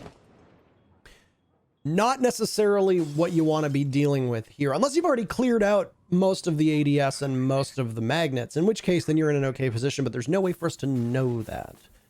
There's still hard destruction for Mirage as well, and they're going to need to be a little bit better with it after a pre-placed hole and a pre-throw from Euphoria does not connect. It was looking for Quartz, but wouldn't find it. After the Nitro cell failed, a gas canister will go and Quartz will be held at bay for 40 seconds. Sonar found and finished off, but he'll need to be picked back up. Second kill for Eska. Sonar gets taken out, and there's Eska as well, as Zilchi appears to just come in and capitalize off of it. That's his third kill in the round, if I remember correctly. Quartz swings in, but he's not expecting Spirits on this rat angle. So Euphoria and Spirits will now need to do double duty. Flynn in a 1v1, pistol out, Flynn evading him! Who says casters can't play? Defeat on the face of Altiora and Mirage will win the first half 4-2. I am embarrassed for Euphoria. Oh my god. He had the flank of Flynn for that entire engagement and he couldn't kill him. Oh, that round right there could be the determining factor here for the outcome of the match as a whole. Mirage and the attacking half on Oregon of all maps, one of the most defender-sided maps, period, in the current meta, in a 4-2 split. What an embarrassing end to that round, by the way. It really should have been Altiora's. They played it very well. Spirits, a great play by the Closet. Guns still delaying fairly well by the Armory. Lots of utility wasted by Mirage. Overall, the hold for Altiora, solid. They played it well. But Euphoria just couldn't land the shots on Flynn. He had his flank. Oh my god, he's not going to live that one down for a while, Parker. Yeah. Missed plays. We've seen missed plays from all of the teams in all the matches. I mean, that's what happens when you see a newly developing region. They're going to take some time to iron things out. That's just how it works. You know, I mean, I think we need to actually heap quite a bit of praise on Altiora. Yep. Because they are succeeding right now, and they are competing with the team that we always refer to as the best team in the region, which is Mirage. Mm-hmm. And yet, Altiora are doing it after having made 2 substitutions. You know, they bring in Eska, they bring in Euphoria, and they are both making immediate, measurable contributions to this team. It's very easy for them to bring these players in, and then at the end, find themselves in a position where, oh, they're not gelling, or, oh, there's still some issues with roles, etc., etc. Not the case here. They fit in effortlessly, frankly, and almost look like they've been there since day one. Mirage have kept the same lineup, and they've had some consistency issues in the first stage, but they obviously fixed that. They look like a better team now, but lots of credit needs to be given to Altiora. Yeah, I think that you're definitely right about that. It is very important that we note that map number 1 appears to be an example of Altiora not being comfortable on, for some reason, the map that they pick, That was Oh, wow. that was weird. We're talking Oh, about boy. opportunities missed, and there's a great one. Quartz could have easily gotten a free pick there at the very beginning of the round. Anyway, not to be. So yeah, no, Altiora has been doing a really excellent job of giving Mirage what for, and I for one am really happy to see that. Map number 1, as I said, not an example of Altiora's true potential. I'd agree with that. And like I said, if Coastline had been map number 3, who knows what we would have seen. Though it definitely appears that Altiora were extremely well prepared for Villa. Yeah. Like very well prepared. Are we sure? Impressively so. Are we sure the map selection wasn't like incorrectly stored or something? Because it just feels it's just so weird how like we've seen that before. The reverse when it comes to map selection, we've seen that before. Oh, what a nade! Zilchi put on a sliver of HP, but no kill, and that's crucial. Zilchi's gun is still up and will be able to engage in future fights. We can talk about this stuff later. Right now, the engagements are starting to run up for both of these teams. Ooh, Mute Jammer saving that wall from the Selma. Nade will finally get one player. It's Flynn dispatched. What are you doing, Guns? Quartz doesn't get the kill either. That's embarrassing for both of them. Oh, he's wrestling with the couch right now. His Spirits gets punished after getting loading, one for Quartz and one for Zilchi as Eska springs into action. Won't get more than that as Zilchi is prepared. 1 HP for him, though. Gun's also quite low. Everybody except for Euphoria has taken a significant beating here in this match. But where does Euphoria go? He's trapped inside Attic right now, and we'll need to have somebody from Mirage blink and present themselves, as Guns is going to join them. Both of them are stacked up in the same position. Guns taken out by Zilchi, as Zilchi's having the best map so far in this series. Euphoria in a 1v2. With how much HP Silent and Zilchi has, this is very winnable. Euphoria won't look towards White Stairs. His back is turned, and Silent is there to capitalize. 5 rounds for Mirage to 2 for Altiora, and they're 2 rounds away from going to the major qualifiers. Ooh, Quartz trying to ruffle some feathers with the smug smiley face. I love it. We'll see if that'll indeed ruffle those feathers. Altiora right now, though, definitely looking flustered. The result of that last round mirroring the result of the round before it, where there's a chance Altiora can take it. They really might actually be in the driver's seat for the round for the majority of it. But a few mistakes here and there, and Mirage manage it in the end. This is kind of like Villa, but in reverse. That's how this map feels right now. Attackers need to locate Man, this has been one of the strangest series of Siege I've casted in a while, Parker. Yeah, it's really hard to get a good finger on the pulse of this matchup. The pacing is peculiar. The teams have both teams have made a litany of mistakes that have been solved by really strong individual performances. It's been interesting. It has, it sure has, and it's not just strategic mistakes, but we're seeing similar to individual performances where you're winning rounds. There's been individual performances where it's just like, oh man, what? But that does happen when you get to matches like this, and we're talking about either going to the major qualifier or not. This is significant for both of these teams. The benefit of playing in the qualifier for either squad is quite a lot, actually. There's a lot of experience, as I've talked about at length, in just getting to play in that qualifier. And who knows? Maybe you do well in the qualifier. Maybe you go to the major. There's a lot on the line here for these squads, and I think it's showing in their play. They certainly, both teams, look very shaky. No, shaky's not the right word. They look passionate. Invested. They look invested and passionate. That's the best way I can describe it. Yeah, I mean, I think there's a bit of nerves definitely here at play, especially for Altiora. They've come tantalizingly close, and they know how important this is for them. You could see it even on the face of, I believe the player that we see is Spirits, by the way. The one that we constantly keep flashing to on camera. So you could see that it's like a weight on his shoulders, as even when they were winning rounds, there was no excitement. It was just a calm, deliberate, okay, well, we got this one. So anyway, it's a laundry supply room defense down below. Altiora focusing for now on blue, as Euphoria's taken some damage, but loading almost dead. Flynn got knocked around as well. That's it for the time being. These openings that have been created are going to be tough for Mirage to get out of unless they go swinging.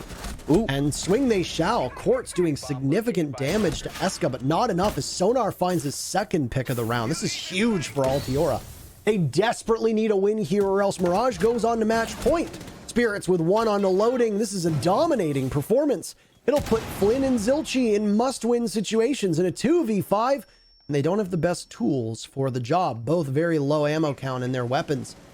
I'm just waiting for Flynn to flinch over by blue, and now Zilchi will swing over. He's not even to catch one. A flawless round, very much possible, and will come to fruition. Altiora clawing back ever so slightly, still trailing, still on the precipice, but at least one round is the start of a comeback. Altiora looked absolutely unwavered in that round. The way that they executed was extremely confident, knowing where their enemy was and just peeking for the fights. That was the mantra they screamed as they sprinted into the map. So well done to Altiora. Mirage, way too passive. Way too passive. They needed to, and then not passive, and then active. In the wrong moments, the worst possible moments. For example, the Jaeger trying to retake elbow, just sprinting into elbow. No. And then the Goyo chilling in the E-box. Again, no. You have to. I think it was Kate actually. But either way, it doesn't matter.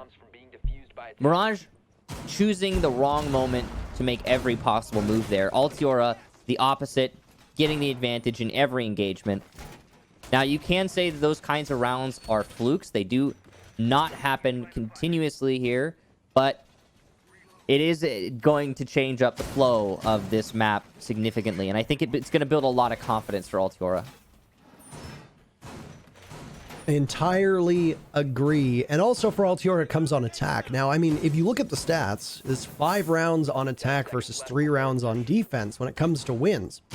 That's not too bad. I mean, are we looking at an attacker-sided Oregon? That was the question that we had asked ourselves. And I mean, right now, the answer is yes. Whether that trend line will continue, that would benefit Altiora.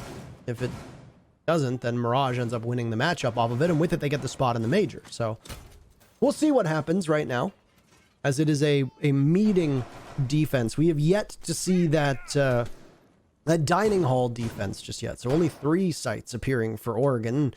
I think there's a prevailing wisdom that all 4 bomb sites on this map are very much in play. Obviously, teams are much more comfortable on meeting. A big part of that is the attic control that we tend to see.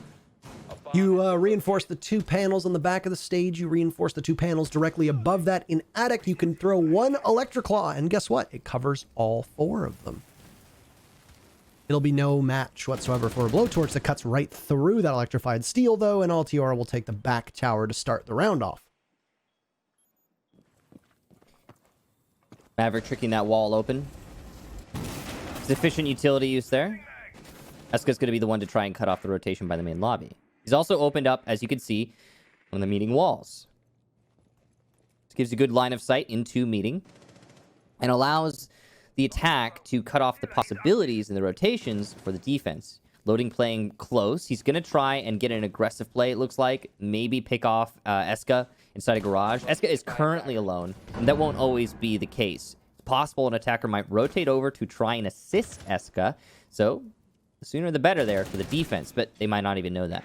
Currently, the attack is primarily focused on the tower. 4 players over here ready to spring into action. Eska is just going to try and cut off rotation in meeting, as discussed earlier.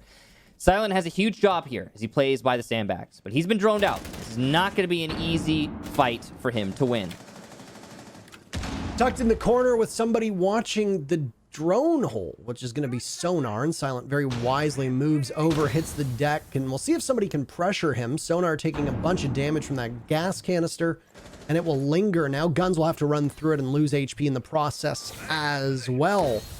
Altiora also pushing through the main lobby, so they've got a good crossfire holding down on meeting. They'll engage over to Flynn, who will thank his lucky stars as he somehow manages to stay alive. The evil eye inside of meeting will continue to call out the positions for Altiora. Down Flynn goes, so at first pick. And in fact, every single opening duel for Altiora has been won on attack.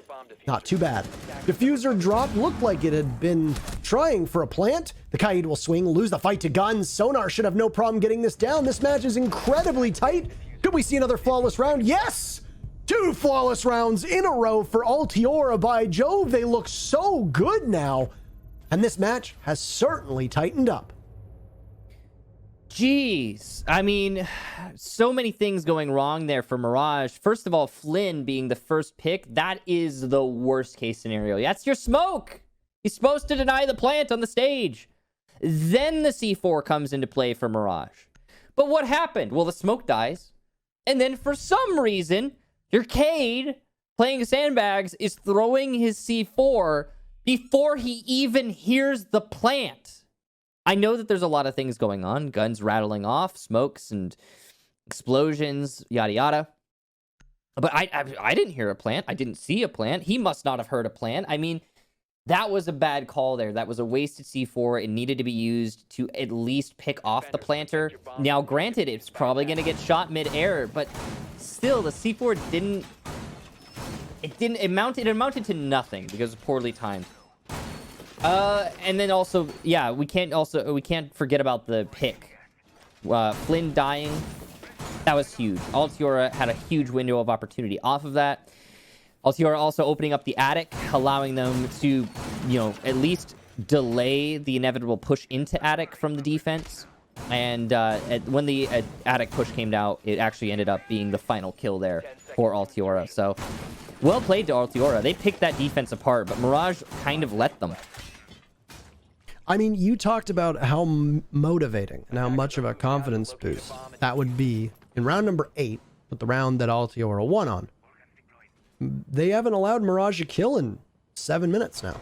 Yeah. So this obviously boding well for Altiora's attack. The problem is that Altiora's got so much ground to make up because Mirage is sitting 1 round away from match point. If Mirage ends up breaking their momentum right now, that's match point, and that makes things obviously a lot more difficult for Altiora to try to hang on to. That's not exactly where they want to be. So Mirage will be defending downstairs in laundry supply room, but their spread is quite heavy up top, actually, is they're going to be playing the back tower, and they're going to be playing what appeared to be over by security, because that was the Jaeger playing out of that spot of loading, but he is, well, he's gone.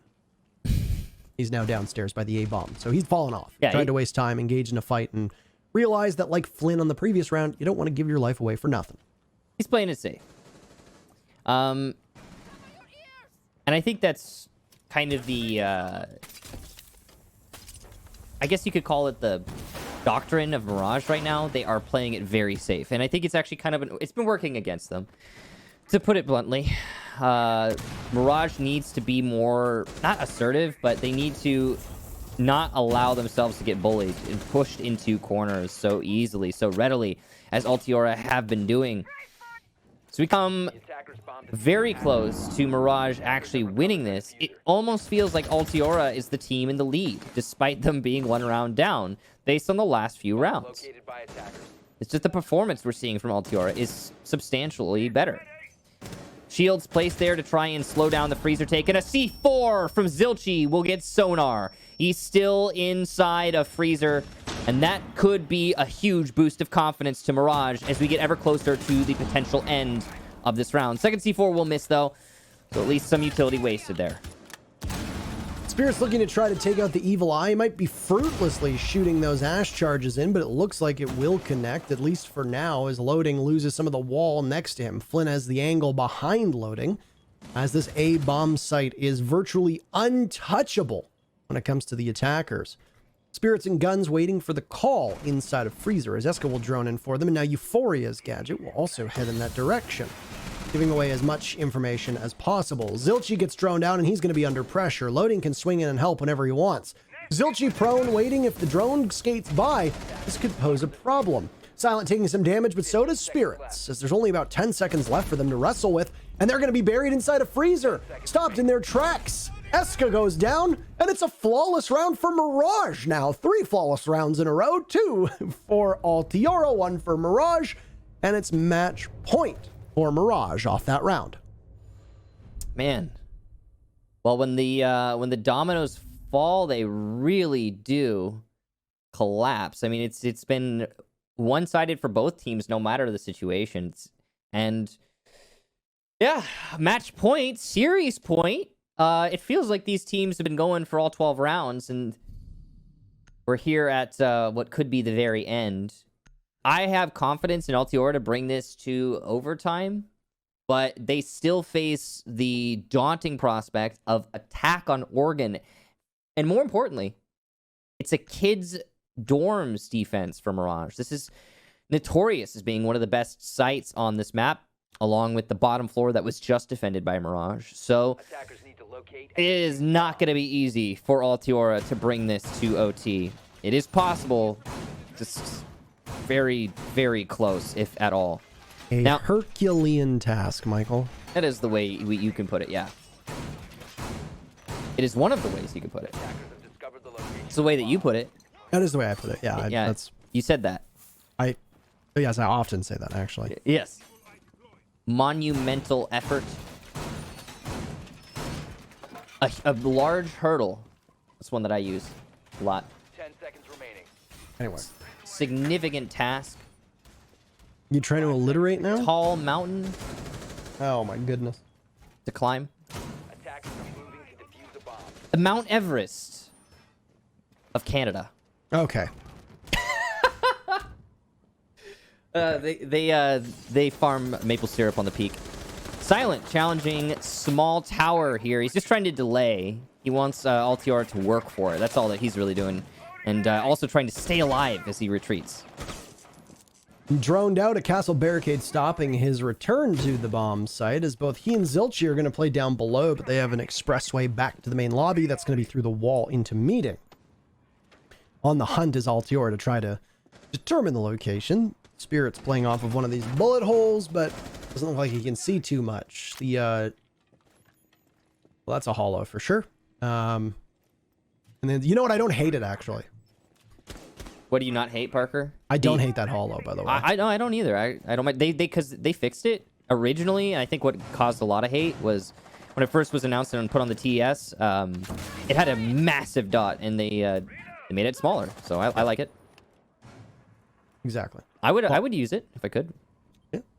It's not Anyway. on- Altiora once again trying Ying. They tried her on the previous round. Down in Laundry did not work out very well. Sonar on the Maverick is going to gun down loading, and they get that first pick and a bit of breathing room. The Maestro also gone is huge because those Evil Eye cams cannot do anything except for just simply exist. Additionally, you know how powerful the Alda can be when looking on this bomb site. So Flynn will have to expend his gas canisters much earlier as they feel the heat coming. Zilchi will be the one to watch. White stairs right now. Silent heading on back up, it looks like, but he's down below. He'll get flashed, and he'll lose a chunk of change as Spirits was on the hunt. They'll leave the Jaeger for now, realizing that with a minute left, they only have 3 to face on the bomb site. But they'll lose the engagement, and Spirits gets downed. There's no impact grenades from the castle to be able to clean up on this. So the only way he'll be able to stop Spirits from getting picked back up is if he swings. Won't be able to do it. It was an opportunity for Silent to maybe capitalize off of it, as now Euphoria loses some HP. Flynn gets one on Eska, Guns goes down, Spirits refrags down below, and will now come back up White Stairs from where he was punished earlier on, expending all of his ammo in the process as Zilchi's shots completely miss. Altiora and Mirage boasted a 3v3 stalemate, but Zilchi looking to light up some damage, has to be very wary of the top of White Stairs. Spirits gets one before Zilchi can finish him off. They'll have to cover as the diffuser is going down. Euphoria's job is to watch it, and he'll do a great job, but Quartz gets one. He's in a clutch moment, looking to the left. Pistol out, he'll have to contend against the Maverick. They both lose a bit of HP as Quartz now goes for the primary. Sonar on the ground, watching over that diffuser as the clock is burning away. Neither really knowing the position. Outswings Quartz. He's a clutch, and with it, Mirage will go to the mini major. Congratulations, the qualifiers are yours. You'll see if you can get a spot in that major. Well played there to Quartz. Well played to Mirage. GG's come out in the chat, and what a hectic end to a hectic map. It went all 3 maps, and well, the first 2 were blowouts, but the third one sure did deliver. That's darn tootin'. So we'll bring Jackie into the conversation as we talk about what just happened. Yep. Many major quals for Mirage again.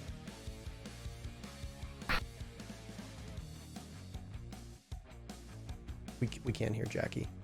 But No, what? Oh my gosh. Okay, I was not muted, and then they told me I was muted, and then I muted myself again. Maybe you were muted somewhere else. Like there's like 3 different things we have to mute. I mean, I might have double pressed.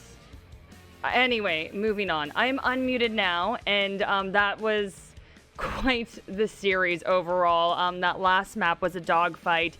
I think both of you agreed that this was one of the stranger series that y'all have witnessed, right? Absolutely.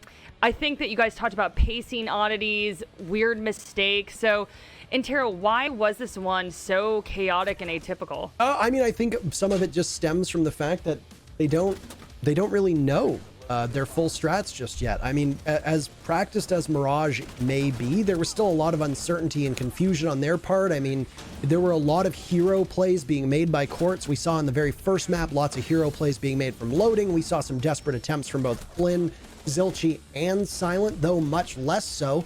And I think that just boils down to the strats being worked upon. These teams don't have a ton of history with each other, right? We only play a tiny number of matches here in the Canada division, and that's it. You know, so it's really challenging to get to know your opponents, especially when teams that are in the same side of the brackets or the same groups oftentimes will not scrim each other because they don't want to give anything away. They want to save it for the matchup. So it's very possible that Mirage is not even scrimming Canada division teams. Ditto with Altiora. So they have no prep other than what's shown on the VOD footage. In which case, like I said, I had to commend Altiora for how prepared they seemed to be on Villa. But outside of that, it was a frag fest on most of these maps. There was obviously default strategies being brought out on both Coastline and Oregon, but I didn't really see anything that was new or earth-shattering from either of these teams. Okay, so I think Altiora definitely gave Mirage a better match than we were all expecting. Yes. But I do agree with all of you that it does kind of seem like the bottom 3 teams are competing for second place. So, Kix, what do these teams need to do to try to catch up with Mirage? I mean, I don't even know if there's really a distinct answer to that. From Antero's answer, it just seems like everything's kind of all over the board right now anyway, but I guess what's your opinion on that? Well, Altiora just proved that Mirage is not so far removed from everybody else. They came very close to winning that series, and as we established as we have established in assessing these teams through Stage 2, Altiora is not so far removed from all of the other teams in the Canadian division. So, while Altiora did not win here, they certainly made Mirage visibly stumble. And that means it's closer than we thought. I think all of these teams in the Canadian division, in order to get to that top spot, they just need to keep chugging. They just need to keep moving along the path they're on right now, because Altiora did a great job here today. I expect them to get better based on the result of this match, even though they were clearly upset with it, having left the lobby before we even got a chance to look at their stats. And I think that the rest of the Canadian division will continue to grow, continue to flourish. And yeah, Mirage is number 1 right now, but how long will that last is the real question. I don't know I'm not so confident about the answer anymore. I thought it would be a pretty long time. Today, though, might prove that wrong. Yeah, Altiora very impressive today, and as you said, probably pretty down about the loss, but I do want to talk about Mirage and what they're thinking moving ahead. I mean, I'm sure this scared them a little bit, and we did talk about potentially some mental break happening there.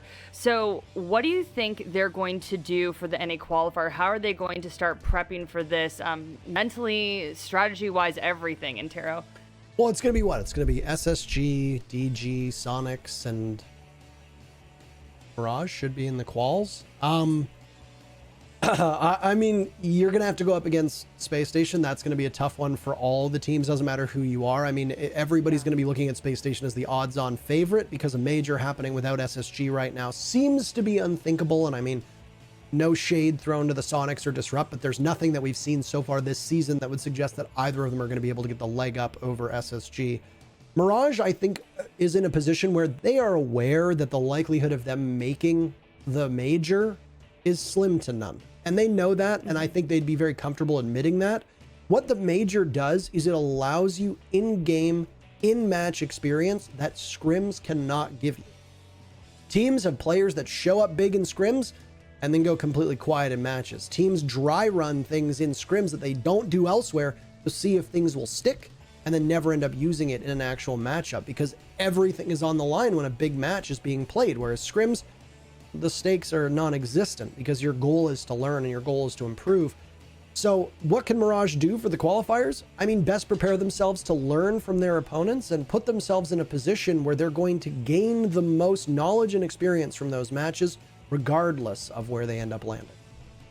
Okay, Antero, thank you so much. Kix, we're ready for our interview, though.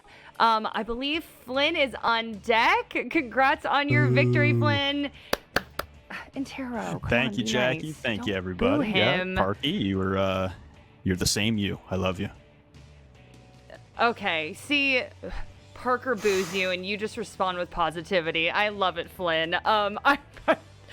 Okay, Parker's making commentary in the background, but moving on, definitely want to talk to you about this win. Such a great victory, and you all are going to the qualifier again. Just tell me, how are you feeling? I'm sure you're ecstatic. Oh, very ecstatic, and you got to give hats off to Altiora. That Villa map, Villa's another map that we consider to be good, and once again, Villa gets thrown in the head by some very good play from Altiora. So hats off to them for that map, the whole game, honestly, entirely. Honestly, it just feels good to be vindicated, to be back on top where we were last stage, and know that all the progress and all the effort we've put in has turned out some serious results. Yeah, I definitely want to talk to you about map 2. Kix and Antero saying that was one of the stranger series that they have witnessed, and I definitely think it seemed like there was something going on in map 2. I'm not sure if it was mentally or strategy-wise. I just want to hear from your perspective what you think went down in map 2. Map 2, I think Altiora just started flexing their muscles a little bit. They start getting a little bit looser. They start peeking stuff that they weren't in map 1. They start just moving around the map more, just constantly being a presence. And when they have that much map control, and it's always floating, they never really stick in one spot. It's tough to track them down, and Villa's a very deceptively large map, so I think they were better on the roam game today. We couldn't stop it, and we just had to come out stronger on Oregon. So tell me, when you went into map 3, what was the mindset? How did you all reset? Because that did seem to shake you a little bit, but then it did seem like you recovered in map 3. Yeah. Map 3, again, it's the same story every time, every round. It's a mental reset. The whole team just needs to focus on doing your job, right? Just go in there, do your job, execute. We've practiced this for hours upon hours upon hours. If you can't execute on game day, then what's it all for? All right. And so how do you think y'all are going to do at the qualifier? What are your goals? Okay, yeah, the SSG game off rip is going to be fun. And like Parker said, yeah, the ability to make the major may be a little hampered by SSG's presence. But also, like he said, that valuable experience to be able to play on game day against SSG, that's a very different world. Those are the reigning world champions, and they may have stumbled for a moment, but we haven't forgot what they are. All right. Well, Flynn, go enjoy that victory, and thank you so much for speaking with us. Absolutely. Thank you very much, Jackie, and have a great night. You too. All right, let's bring it back to Kix and Antero. Antero, you booed him before his interview. How funny was it? I was actually going to ask you, what do you call him again? You're always like, disgrace. I called him a disgraced caster. No, he missed. He's going to go back and rewatch the VOD. I don't know if he can still hear me right now. But when I said that, he's wearing the same thing he wore at the SI groups because he's in a hoodie. And I know he's going to find that enjoyable when he goes back to rewatch the VOD, because the last time that they casted him, he sent me a couple messages after he was rewatching the VOD, and he's just like, I missed you. I love Flynn. I absolutely love Antero. Flynn. There's no maliciousness behind those words. No, you guys are just... We're good pals. Besties. You're besties. You're BFFs. Oh my goodness. But our producer keeps on yelling at me. She's like, get to the play of the day. So what do you guys think the Corsair play of the day something with Eska. I don't know. What are y'all thinking? Yeah, it's probably Michael. It's probably gonna be like Eska or Quartz's 4Ks. Yeah, probably. Yeah, Quartz Could too. be Quartz winning the match at the end there, because I mean, it wasn't. He didn't get like a crazy True. amount of kills there, but Yeah. it was a really important round. Okay, well, let's roll the Corsair play of the day. And Quartz or Eska? Quartz or Eska? Quartz or Eska? And Yeah, so it's Quartz winning the match. Yeah, that's what I thought. I mean, There we he go. didn't Yeah, get a. I he mean- didn't- Go ahead. I was gonna say what were you gonna say? He didn't win the match, but he won the round. Yeah, and I mean, he basically won. Like he solidified Oh, it, wow. and you know, as you can see, Flynn was very happy about that. So that's... my jaw was dropped when we came back on camera. I was like, his jaw was dropped too. yeah. Kix Play of the day is happy. Flynn becoming a werewolf. Apparently, yeah, I was like, that was more than happy. Kix in his like, Kix tone was like, and obviously Flynn very happy there. And then you just see him like screaming. Anyway, okay, so let's move into the bracket, gentlemen. And today's loser will be playing Livid to determine second and third place. So Altiora probably prepping for that. Hey, I was trying to hoist the is. bracket. But There wasn't. it is. The bracket was not being Yeah. hoist. Yeah. Production Bracket It's has on been your screen hoisted. now, so now we know. Yeah, So basically, there we go. yeah, Altiora versus Livid. That's gonna be a banger. Yes. I am actually, we were talking about that at the beginning of Villa, or was it Coastline? I don't remember. It was in the middle of the last match, of course. Yeah.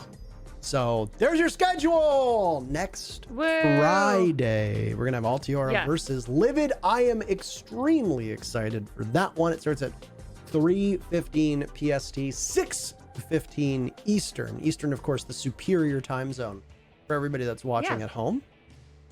Wait, what? And then we have a bunch of U.S. division action coming up next week. Wait, what was what? Just call it the Eastern time zone superior. Yes, I did. What? I did Why? indeed call it that because I'm in Eastern time. Okay. I think Kix and I nay vote that, but Yeah. okay. Anyways, our producer's like, please wrap it up. So, big thank you to Kixon and Taro and Mel, my favorite caster of all time. Big thank you to everybody behind the scenes. Love you to pieces. And obviously, a big thank you to all of you watching. We appreciate you all so much. So, have a wonderful weekend. We'll see you next week. Tons of U.S. Division, Canadian Division action. So, we'll see you then. Bye. Defender has left the area of operation.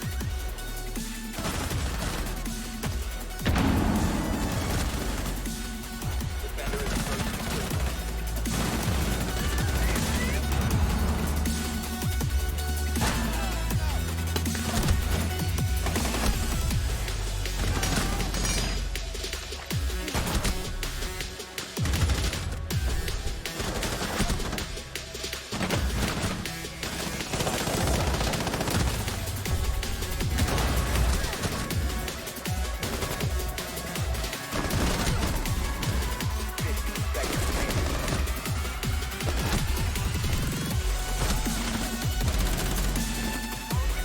A bomb is located. Bomb located by attackers.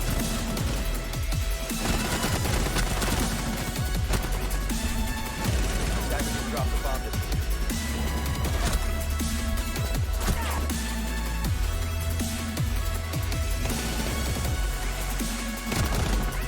located bomb. Thank you.